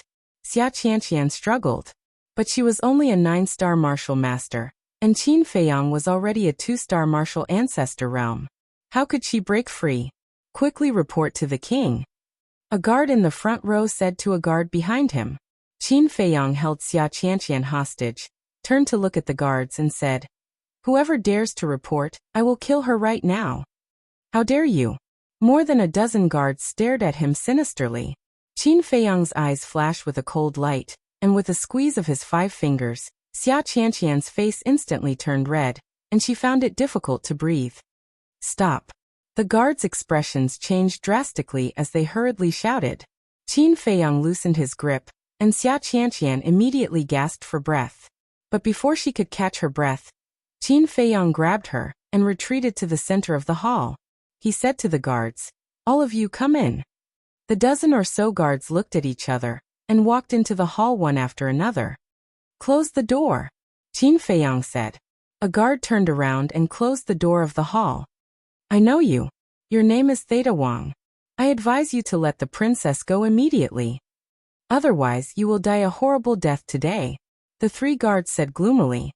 "You don't have to worry about that." Qin Feiyang smiled coldly, lowered his head and leaned close to Xia Qianqian's ear, and sneered, "This is your last chance. If you dare to play tricks again, I guarantee that I will break your neck on the spot. Tell me, where is the treasure vault?" "What? Theta Wang, are you borrowing courage from the heavens?" The dozen or so guards were dumbstruck. Not only did he blackmail the princess, but he also wanted to loot the treasury. He was simply crazy. Xia Qianqian was deathly pale. She pointed at the chair in front of the main hall and said fearfully, "The treasure vault is behind that wall." Qin Feiyang led her towards the chair, while keeping an eye on the dozen or so bodyguards. Now no more accidents could happen. Otherwise, he would really have died here today. Several breaths later, he came to the back of the chair and glanced at the wall. It seemed to be a seamless hole without any gaps. He frowned and said, "There should be a mechanism, quickly open it." Xia Qianqian shook her head and said, "I don't know. Only Father knows." "Looks like you're still dishonest." Qin Feiyang's eyes flashed with a cold light. He squeezed hard with his big hand, and a low and weak cracking sound came from Xia Qianqian's neck. However, when this fell into the ears of Xia Qianqian and the dozen or so guards, it was like a bolt from the blue. Xia Qianqian nodded hurriedly. The guards also hurriedly ran forward and looked at Qin Feiyang nervously. Qin Feiyang's 5 fingers loosened slightly as he said coldly, "My patience is about to be worn out by you. Hurry up." Xia Qianqian took a few breaths and pointed to the chair. "Turn that bead and the wall will automatically open." Bead. Qin Feiyang looked over. The chair was made of gold, and its entire body was golden. And at the top of the center of the chair, there was a fist-sized bead inlaid. It was also made of gold. How extravagant! Qin Feiyang sneered, reached out to grab the bead, and twisted it forcefully. The wall at the side suddenly cracked and moved to both sides. What entered his line of sight was a treasure vault that was dozens of feet long. Inside, gold coins, piled up like a mountain. There were all kinds of rare treasures. The guards were dumbfounded on the spot. Although they had been here all year round, this was the first time they had seen the treasure vault, and the first time they had seen so many treasures. Because other than the princess, no one was allowed to enter King Pan's chamber. Qin Feiyang was also very shocked, but he did not lose his calm. He took out a few empty qianquan bags and threw them to the guards. He shouted, "Go and pack them up for me immediately." But the guards did not dare to move. Qin Feiyang sneered, "Princess, why aren't you saying anything? Do you want to die? Do as he says." Xia Qianqian hurriedly said. A few guards hurriedly grabbed the qianquan bags and quickly ran into the treasure vault. In less than a few breaths, the entire treasure vault was swept clean. After putting all the qianquan bags into his bag, Qin Feiyang said coldly, "All of you go in." More than a dozen guards looked at each other and walked into the treasure vault helplessly. Qin Feiyang grabbed the golden bead and turned it forcefully, and the wall quickly closed. "You have the thing, let go of the princess." The guards were burning with anxiety. "Don't worry, I will let her go. Princess, sorry for the offense." After Qin Feiyang finished speaking, he knocked on the back of Xia Qianqian's head. Xia Qianqian let out a miserable groan and fainted on the spot, slowly falling to the ground. At the same time, the wall was also completely closed. The reason why he left Xia Qianqian outside was because he was worried that there would be a mechanism in the treasure vault. And now, even if there was a mechanism inside, the guards wouldn't know about it, so they wouldn't be able to chase after him. He also had enough time to return to the throne room. He didn't stay any longer. He quickly ran to the back of the door and looked outside through the gap. Seeing that there was no one, he pushed the door open and ran in the direction of the throne room. On the way, he took another illusory form pill and changed his appearance. The throne room. At this moment it was a mess, and the thick smoke was pungent. Hundreds of maids and guards were gathered around, all of them discussing in low voices. Qin Feiyang mixed in with the crowd and kept approaching the main hall. At the same time, he listened carefully to the discussions around him. Everyone was talking about him. It was nothing more than that he was extremely daring and had eaten the guts of a leopard to actually dare to burn the throne room. After getting closer, he saw Pan Wang standing in front of the door, his face extremely gloomy. Beside him stood a middle-aged burly man. He was 8 feet tall and had tiger eyes. He wore a set of golden armor and had an extraordinary aura. The 3 guards who were ordered to guard the throne room were standing at the side with their heads lowered, recounting the entire incident. After listening, the golden-armored man shouted, "Can you believe Qin Feiyang's words? The potential pill is so precious. Why would he give it to you? What a bunch of idiots. Where's Theta Wang?" "Grand Commander, we don't know either. At that time he said he was going to find someone to help put out the fire. Then we never saw him again," the 3 guards said, their faces full of fear. The golden-armored man looked at Pan Wang and said, "It seems that this Theta Wang knew that he would be beheaded and escaped in advance." Pan Wang said, "No matter what, we have to find him." "Yes." The golden-armored man cupped his hands and said. Pan Wang glanced at the messy throne room and shouted, "Qin Feiyang, you've gone too far this time. Come out and plead guilty, otherwise you can forget about leaving this place for the rest of your life." He thought that Qin Feiyang was still inside. The golden-armored man followed and said, "Qin Feiyang, the throne room is the most sacred place in the palace.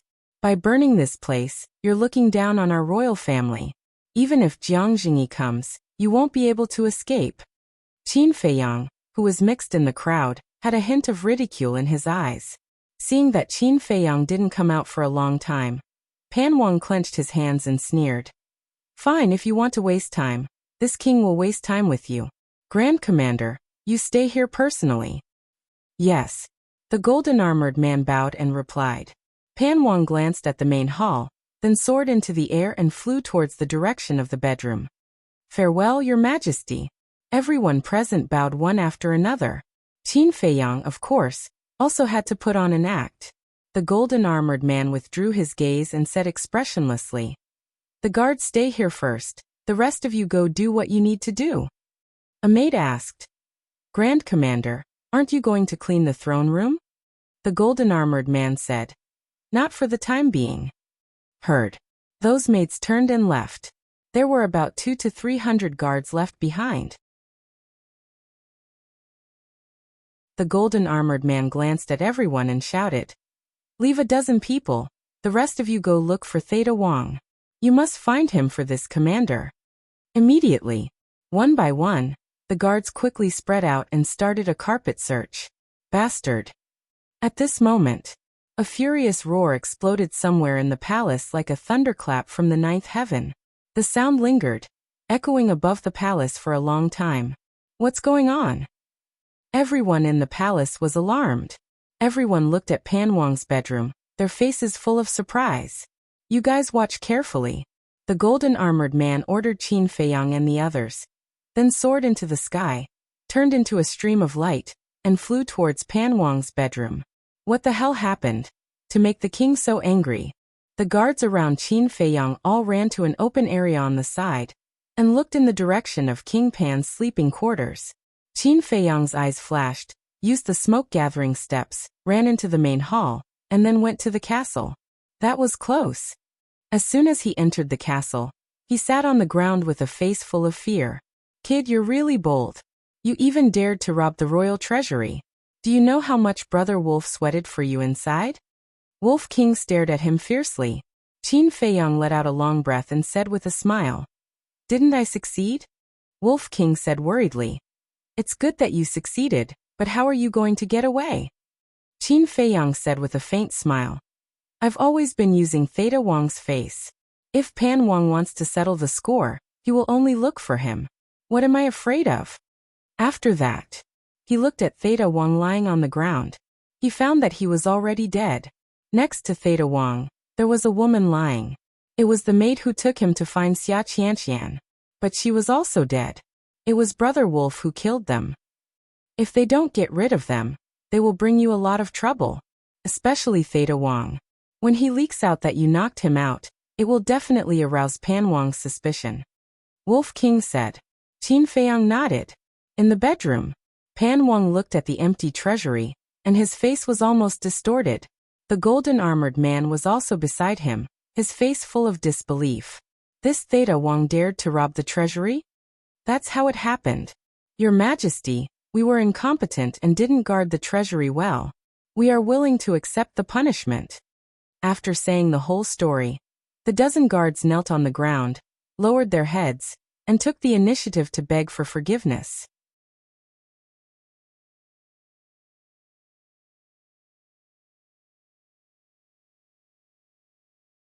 Pan Wang stood up and turned into a stream of light. In a few blinks of an eye, he landed in front of the door of the throne room. Greetings, my king. The guards outside the hall bowed and saluted. Pan Wang asked, during this period, did anyone enter the throne room? No. Everyone shook their heads. Pan Wang nodded, walked to the door and said in a deep voice, Qin Feiyang, come out quickly. This king has something to tell you. But there was still no response. Could it really be him? Pan Wang's eyes turned cold. However, just as this thought appeared in his mind, Qin Feiyang appeared out of thin air. You're here? Pan Wang was stunned. I still have to hurry to cultivate. If you have something to say it quickly. Qin Feiyang said indifferently. Pan Wang raised his eyebrows and said unhappily, in any case, this king is the county king of Pan County. Can't you show some respect? Qin Feiyang said indifferently. Didn't I respect you very much when I came? It's you who took advantage of your seniority and damaged your image. Who is to blame? Pan Wang was quite annoyed and said, not long ago, Theta Wang ransacked the treasury. This king suspects that he was ordered by you. Please cooperate with this king's investigation. What? He ransacked the treasury. Qin Feiyang was dumbfounded. The guards outside also couldn't believe it. Pan Wang had been paying attention to Qin Feiyang's expression changes. Seeing Qin Feiyang's reaction now, it was obvious that he just knew about it. Could it be that he was overthinking? No. Before the truth came out, this person was still a suspect. Just as he was about to speak, Qin Feiyang suddenly laughed. Haha, amazing. I didn't expect that guy to have such great ability. Senior Pan Wang, is this karma? Qin Feiyang looked at him jokingly. Pan Wang said in a deep voice, don't be sarcastic. This king seriously suspects that this matter has something to do with you. It has something to do with me? Qin Feiyang was stunned and said angrily. Pan Wang, you need to have evidence to say this. Otherwise, I can sue you for twisting the facts and slandering me. You just burned the throne room, and Theta Wang ransacked the treasury. It doesn't seem like a coincidence, right? Do you dare to let this king check the treasure you are hiding in? Pan Wang said. Just based on this you suspect me? Ridiculous. If you have to check, I don't mind. But the condition is that if you don't find anything, you have to give me that perfect martial skill for free. Qin Feiyang said confidently. Then, he frowned again. Wait, let me ask you something first. Was that martial skill taken away by Theta Wang? Pan Wang didn't answer. He just stared at Qin Feiyang without blinking. Was it really unrelated to this child? Or was he just putting on an act? That martial skill has always been with this king. If the results prove that it has nothing to do with you, this king can give it to you. Pan Wang finally decided to check it out. He would rather kill 1,000 by mistake than let go of one. Let me say this first. You are not allowed to touch the things inside. You can only look. Qin Feiyang walked up, waved his hand, and brought Pan Wang to the castle. Inside the castle, it was clean and tidy. The bodies of Theta Wang were also gone.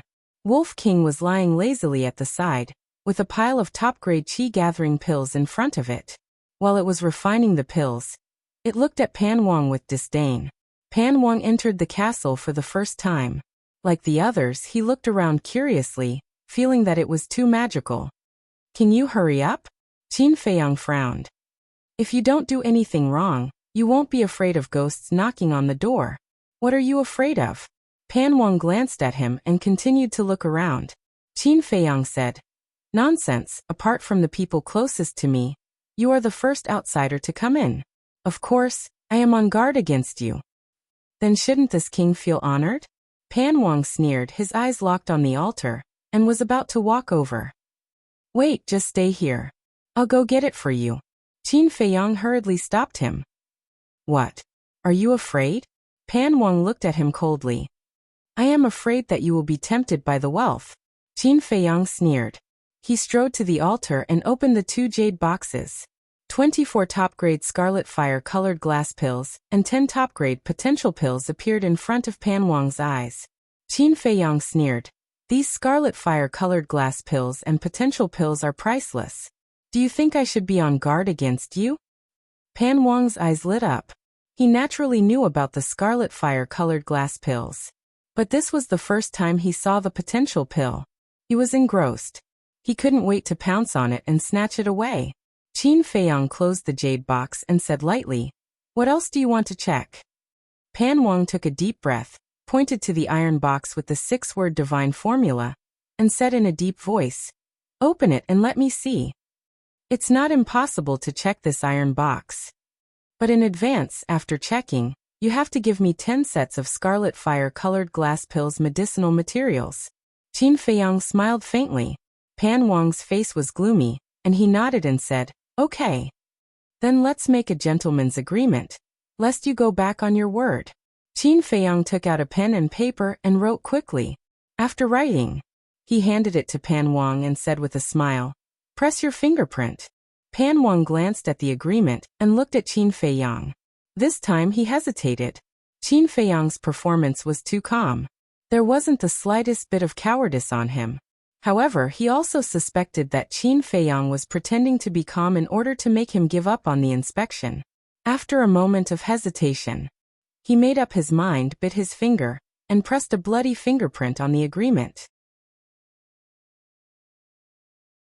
"Ha!" Qin Feiyang laughed, put away the agreement, and then cut his fingertip, and a drop of blood fell on the iron box. Clang! The iron box suddenly opened. "Only this can open it?" Pan Wang was extremely surprised. 6-word divine formula? When he saw the iron book in the iron box, his eyes were full of surprise. Qin Feiyang waved his hand, quickly closed the iron box and sneered. "How is it? Did you find what you want?" Pan Wang's face darkened.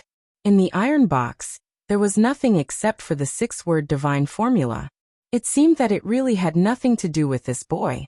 "You are even more stupid than Jia He and the others." When someone looted the medicinal field of the Danwang Hall, they also suspected that it was me, and wanted to come here to check. But in the end, they wisely chose not to come. However, I have to thank you for letting me easily earn 10 sets of scarlet fire-colored glass pills medicinal materials. Qin Feiyang laughed. Pan Wang clenched his hands tightly, making cracking sounds. Today, he had simply lost the wife and the soldiers. Suddenly, he noticed the alchemy scripture. His eyes were full of surprise. Just by looking at the 2 words alchemy scripture, he could guess that it must be related to medicinal pills. Could it be? The pill formula of the potential pill was in that alchemy scripture? Thinking of this, his heart began to thump loudly. Noticing the change in Pan Wang, Qin Feiyang raised his eyebrows without leaving a trace. Boom! Suddenly, a terrifying pressure rushed out from Pan Wang's body, enveloping Qin Feiyang. At the same time, he took a step forward, grabbing the alchemy scripture with one hand and the jade box with the potential pill with the other. Qin Feiyang was immediately imprisoned, unable to move his body. Pan Wang was about to grab the alchemy scripture and the jade box. Roar! Qin Feiyang bared his teeth and let out a beast-like roar. He actually broke the imprisonment and grabbed Pan Wang's arm. With a thought, he instantly appeared in the throne room. "Pan Wang, you are playing with fire." Following closely, Qin Feiyang said gloomily and immediately went to the castle. "What? You can actually break free from the imprisonment of this king's pressure?"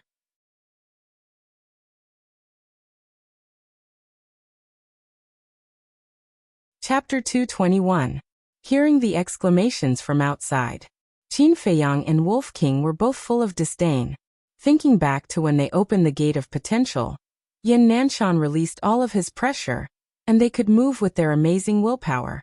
Although Pan Wang and Yin Nanshan's strength were about the same, they released their pressure in a hurry. It was probably less than half of the pressure, so it was naturally unable to completely imprison them. "Qin Feiyang, hand over the pill scripture and potential pill if you know what's good for you. Otherwise, don't even think about leaving this place." At this time, Pan Wang's voice came again, with an undisguised threat. Qin Feiyang's actions had already made him extremely sure that the pill scripture was definitely related to the potential pill. Compared to the treasure vault, the pill scripture and the potential pill were obviously more important. Therefore, he had to get his hands on them. This old man is really too shameless. Wolf King was filled with anger. Swish! Qin Feiyang appeared in the throne room again, looked at Pan Wang and said indifferently, "You're so confident that you can keep me here? What do you think?" Pan Wang sneered. "I've never seen such a stupid person like you." Qin Feiyang shook his head and smiled contemptuously. Without any nonsense, he entered the castle and directly took out the image crystal. The throne room was also burned. The treasure vault was also looted. Naturally, there was no need to stay. Very soon, Lu Hong's shadow appeared. Lu Hong smiled. "Did you get the martial skill?" Qin Feiyang said. "Immediately go and tell Jiang Jingyi that Pan Wang wants to snatch the potential pill and trap me and Wolf King in the throne room of the palace." Damn it. Lu Hong was stunned, turned off the image crystal, and immediately went to find Jiang Jingyi. In less than 10 breaths, A white figure barged into the palace and landed in the air above the throne room. It was Jiang Jingyi. He looked at the throne room below and his face twitched. These two little bastards really made people restless for a moment. However, it was quite satisfying. Why did he come here? King Pan, who was standing in the throne room, also noticed Jiang Jingyi's presence and frowned. Jiang Jingyi landed in front of the throne room, looked at King Pan inside and said angrily, "Old dog Xia, what is the meaning of this? Are you trying to provoke the pavilion by imprisoning someone from the county of Yan?" Before he finished speaking, Qin Feiyang appeared out of thin air. Then he walked past Pan Wang and stood beside Jiang Jingyi. Jiang Jingyi asked, "Did he do anything to you?" Qin Feiyang said, "If I hadn't been careful, the potential pill would have been snatched away by him. I really didn't expect that the dignified county king of Pan County would do such a despicable thing." Jiang Jingyi's face darkened and he shouted, "Old dog Xia, how do you explain this?" King Pan said gloomily, "He set fire to the throne room, so why can't I make him compensate with potential pills?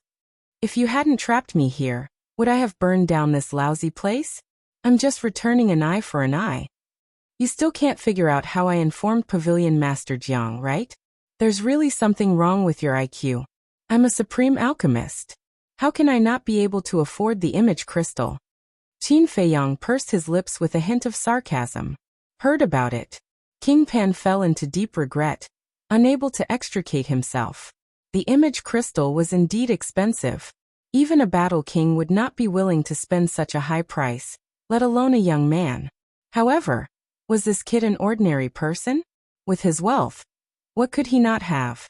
This monster could no longer be looked at with ordinary eyes.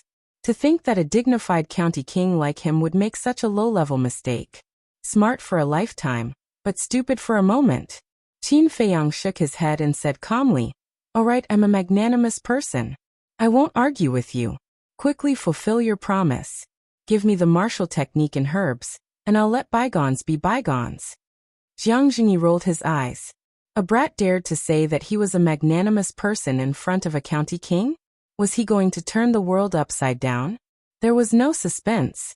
King Pan's lungs were about to explode, and smoke was coming out of his 7 orifices. "What? You're not going to admit it? Then I can only paste this agreement on the city gate, and let the entire King Pan city know what kind of person you are." Qin Feiyang said calmly. Since they had already fallen out, he naturally would not be merciful. "I'll give it to you." King Pan gritted his teeth and said. He took out a bamboo scroll from his Qianquan bag and threw it at Qin Feiyang.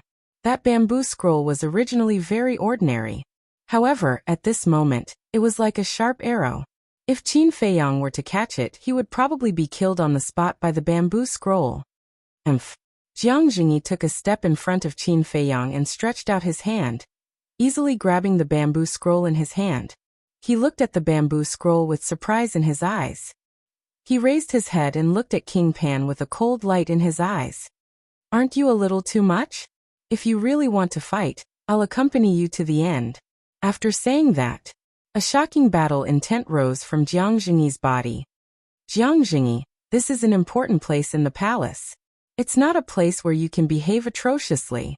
Accompanied by an angry shout, the brawny man in golden armor broke through the air. Jiang Jingyi did not even look at him and said indifferently, "Little cat and dog, scram to the side for me. Even if I'm not as strong as you, I won't allow you to be so presumptuous." The golden-armored man roared.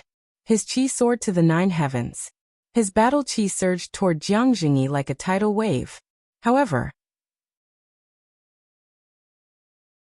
Jiang Jingyi just waved his hand and the battle chi dissipated. Seeing that the brawny man in golden armor still did not stop, King Pan frowned and said loudly, "Commander, stop." Whoosh! The commander landed beside King Pan like a divine rainbow, and looked at Jiang Jingyi and Qin Feiyang gloomily.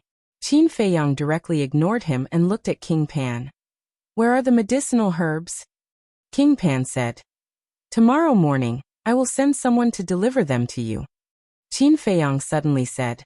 "That's right, the treasury was robbed by Theta Wang, and you can't take out so many medicinal herbs now. Since that's the case, I can only wait until tomorrow to give you the agreement. King Pan suppressed the anger in his heart and said, let me see your Qiankuan bag. All right. Qin Feiyang took out the changshui and threw it over. King Pan was stunned when he saw it. Inside the Qiankuan bag, other than some daily necessities and a few million gold coins, there were only some ordinary top-grade pills. A top-grade alchemy room only had this much wealth? Was he dreaming? Impossible. He must be hiding a Qiankuan bag on him. King Pan muttered to himself as he returned the Qiankuan bag to Qin Feiyang and asked, do you dare to let me search you? Qin Feiyang shrugged and said with a faint smile, why not?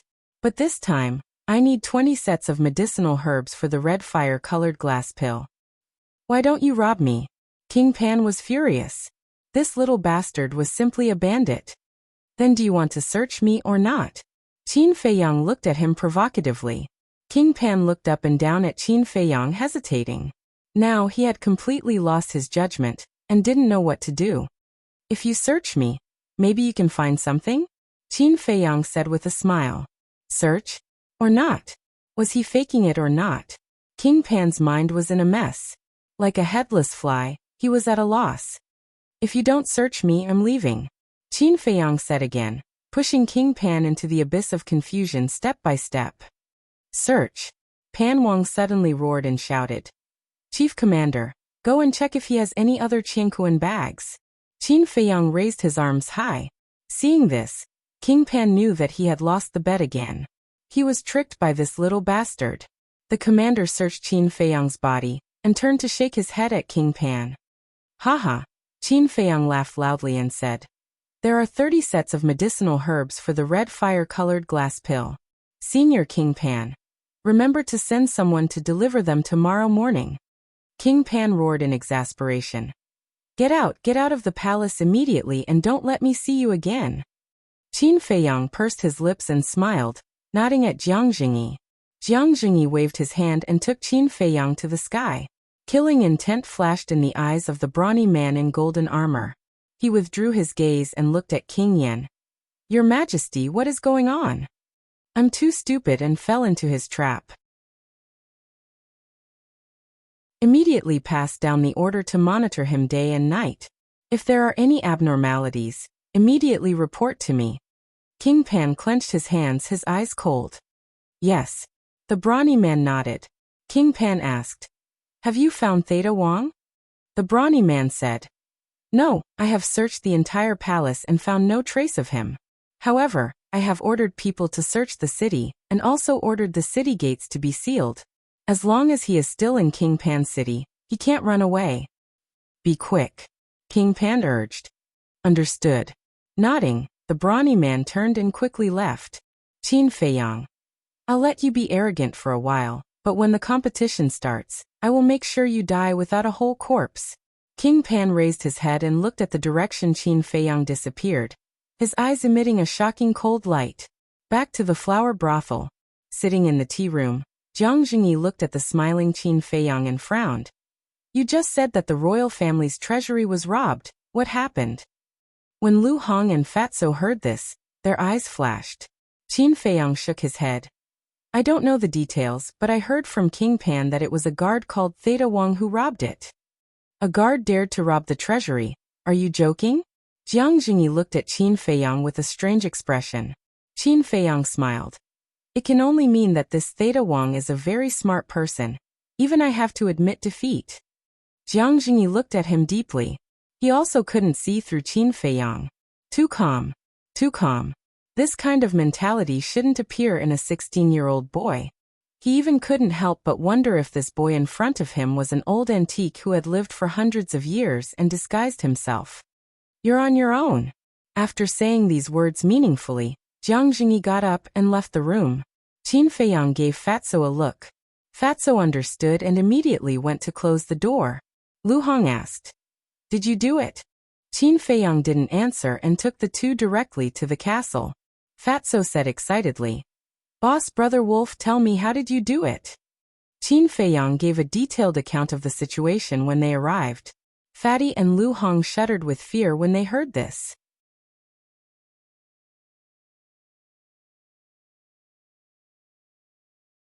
Chapter 222. After listening, Lu Hong wiped off the sweat on her forehead and said, "It's too risky. Don't do this in the future." If it was anyone else, they would have already fled the moment Xia Qianqian broke free from their control. But not only did Qin Feiyang not escape, he even blatantly continued to loot the treasury. Should he say that he was extremely daring, or should he say that he was possessed? Qin Feiyang nodded. To be honest, he also felt that it was too risky this time. Any mistake could result in him being smashed into pieces. Can you get to the point? Boss, where did you hide those Cosmos bags and the corpses of Wan San and the others? Fatso asked. Qin Feiyang smiled and said, "It's far away, but it's right in front of you." Fatso and Suli were stunned and looked around. In the entire castle, other than the jade box and iron box on the altar, there was only Wolf King in them. There was no Cosmos bag at all. "Idiot, it's here." Wolf King looked at the two of them with disdain, stretched out its claws, and pointed at the pile of pills in front of it. Fatso walked forward suspiciously and reached out to open the pills. Immediately, a few Cosmos bags entered his line of sight. Fatso and Lu Hong were extremely shocked. It was actually placed here? The safest place is undoubtedly the most dangerous place. Pan Wang searched my entire body, including every corner of the castle, but he didn't check the pile of pills. He would never have thought that what he was looking for was right in front of him. Qin Feiyang said with a faint smile. Fatso said in a daze, "Who came up with this rotten idea?" Wolf King didn't say anything and directly bit his butt, causing him to cry out in pain. Obviously, it came up with it. Lu Hong covered her mouth and laughed gloatingly. What could be better than this idea? But it was called a rotten idea by Fatso. Wasn't this looking for trouble? Alright, you guys tidy up. Also, find a chance to bury that body. Qin Feiyang said a few words, and then appeared in the room with Wolf King. Wolf King urged, Quick, quick, quick, give that martial skill to Brother Wolf." Qin Feiyang took out the jade slip from his bosom and looked at it carefully. Then a trace of surprise appeared in his eyes. "Isn't it awesome?" Wolf King asked excitedly. "It is indeed not bad. It is a support-type martial skill called the 7 Killing Steps." Qin Feiyang nodded. Support-type martial skill? Wolf King was slightly taken aback. His ears drooped and his face was filled with displeasure. Qin Feiyang laughed. "Auxiliary martial skills are rarer than slaughter martial skills. You should be happy." Wolf King said disdainfully, "What's the use of that? What Brother Wolf wants is a killing martial technique. That way, Brother Wolf will appear more wolfish. If you don't want it, I'll sell it." Qin Feiyang rolled his eyes at it. Other people dreamed of having a support-type martial skill.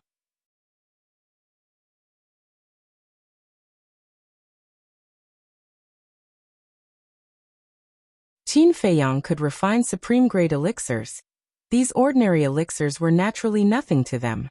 As for the weapons, Qin Feiyang had Chang Shui and 5 rib bones, so he didn't need them at all. Qin Feiyang pondered for a moment and shook his head. "It's too big of a target. If we sell it, we'll definitely attract the attention of King Pan. Let's wait until we return to the county of Yan."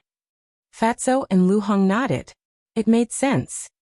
"Fatso, tidy up and see how many sets of potential elixir herbs you can gather. Also, when King Pan sends the herbs over, you have to look carefully, don't let him pass you off as genuine. During this period, don't go out either, just stay here and cultivate." After Qin Feiyang finished explaining everything, he took out thousands of supreme-grade qi-gathering elixirs and handed them to Fatso and Lu Hong. Then he brought Wolf King into the castle and began to cultivate in seclusion. At the same time, Ling Yunfei and the others also didn't go out all day. But Jiahe, every now and then, he would go out and no one knew what he was doing. Jiang Jingyi didn't ask either.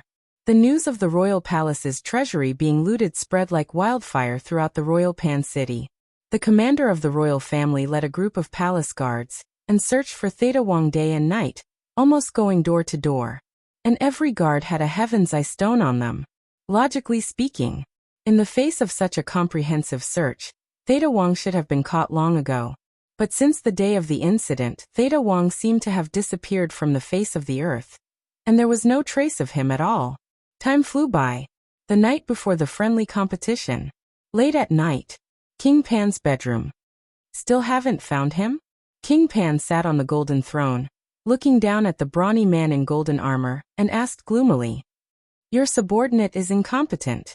The brawny man in golden armor bowed. King Pan shook his head and said, I can't blame you for this. I have a feeling that this has a lot to do with Qin Feiyang. Has he been acting strangely recently? The brawny man in golden armor said. After returning that day, he hasn't appeared again. The two people beside him have also been cultivating in their rooms. None of these little bastards are easy to deal with. Let's put this aside for now, and focus on preparing for tomorrow's competition. I want the county of Yan to suffer a crushing defeat. But the city gates must be strictly guarded. King Pan ordered. Understood. The brawny man in golden armor nodded. King Pan took out a jade box and threw it to the brawny man in golden armor, saying, Let them take it before dawn. The brawny man in golden armor opened the jade box and took a look. There were a dozen ordinary red fire-colored glass pills inside. He nodded, grabbed the jade box and turned to leave. Qin Feiyang. Tomorrow will be the day you die. King Pan sneered. Early the next morning. Ling Yunfei and the others came out of seclusion and opened the door. They were all hale and hearty and full of fighting spirit. Jiang Jingyi, Jia He, and ancestral patriarch Lin were already waiting in the hall. After everyone went downstairs, Jia He frowned and said, Why didn't Qin Feiyang come down? Ling Yunfei, go see if he overslept. Ling Yunfei glanced at him indifferently. He turned around and went upstairs. When he arrived at Qin Feiyang's door, he gently knocked on the door. The door opened and Lu Hong came into his sight. Ling Yunfei smiled and said, I haven't seen you for a few days. You look radiant and your strength has improved a lot, right? I'm still an 8-star martial master. Don't make fun of me. Lu Hong smiled helplessly. Don't worry. When you break through to 9-star martial master and open the door of potential, your speed will naturally catch up. Where's Qin Feiyang? Ling Yunfei asked. They're still fighting. Lu Hong said.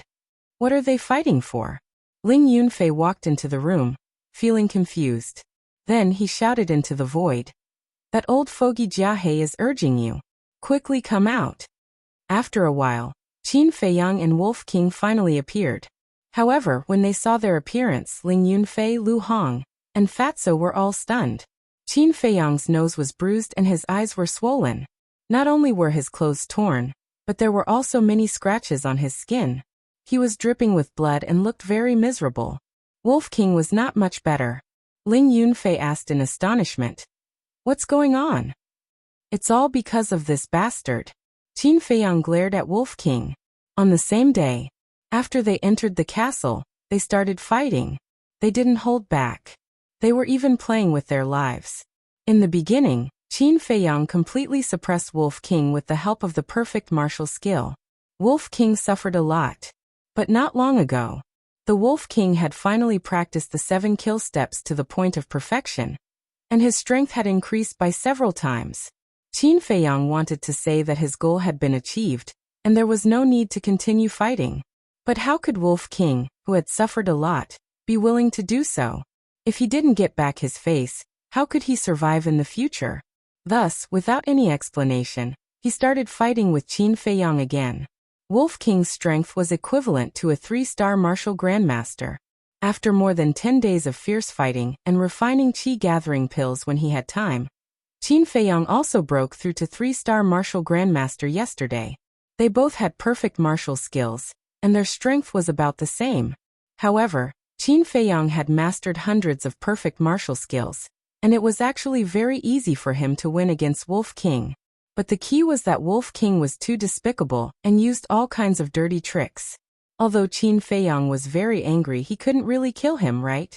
You're tuning in to the Li Mei's Wuxia Whispers YouTube channel. We're so grateful for your support, and don't forget to subscribe to join us on this incredible journey through captivating stories. Your generosity through donations truly makes a world of difference, as it's the primary source of revenue that allows me to expand and enhance this channel for you. Thank you from the bottom of my heart for being a part of this adventure.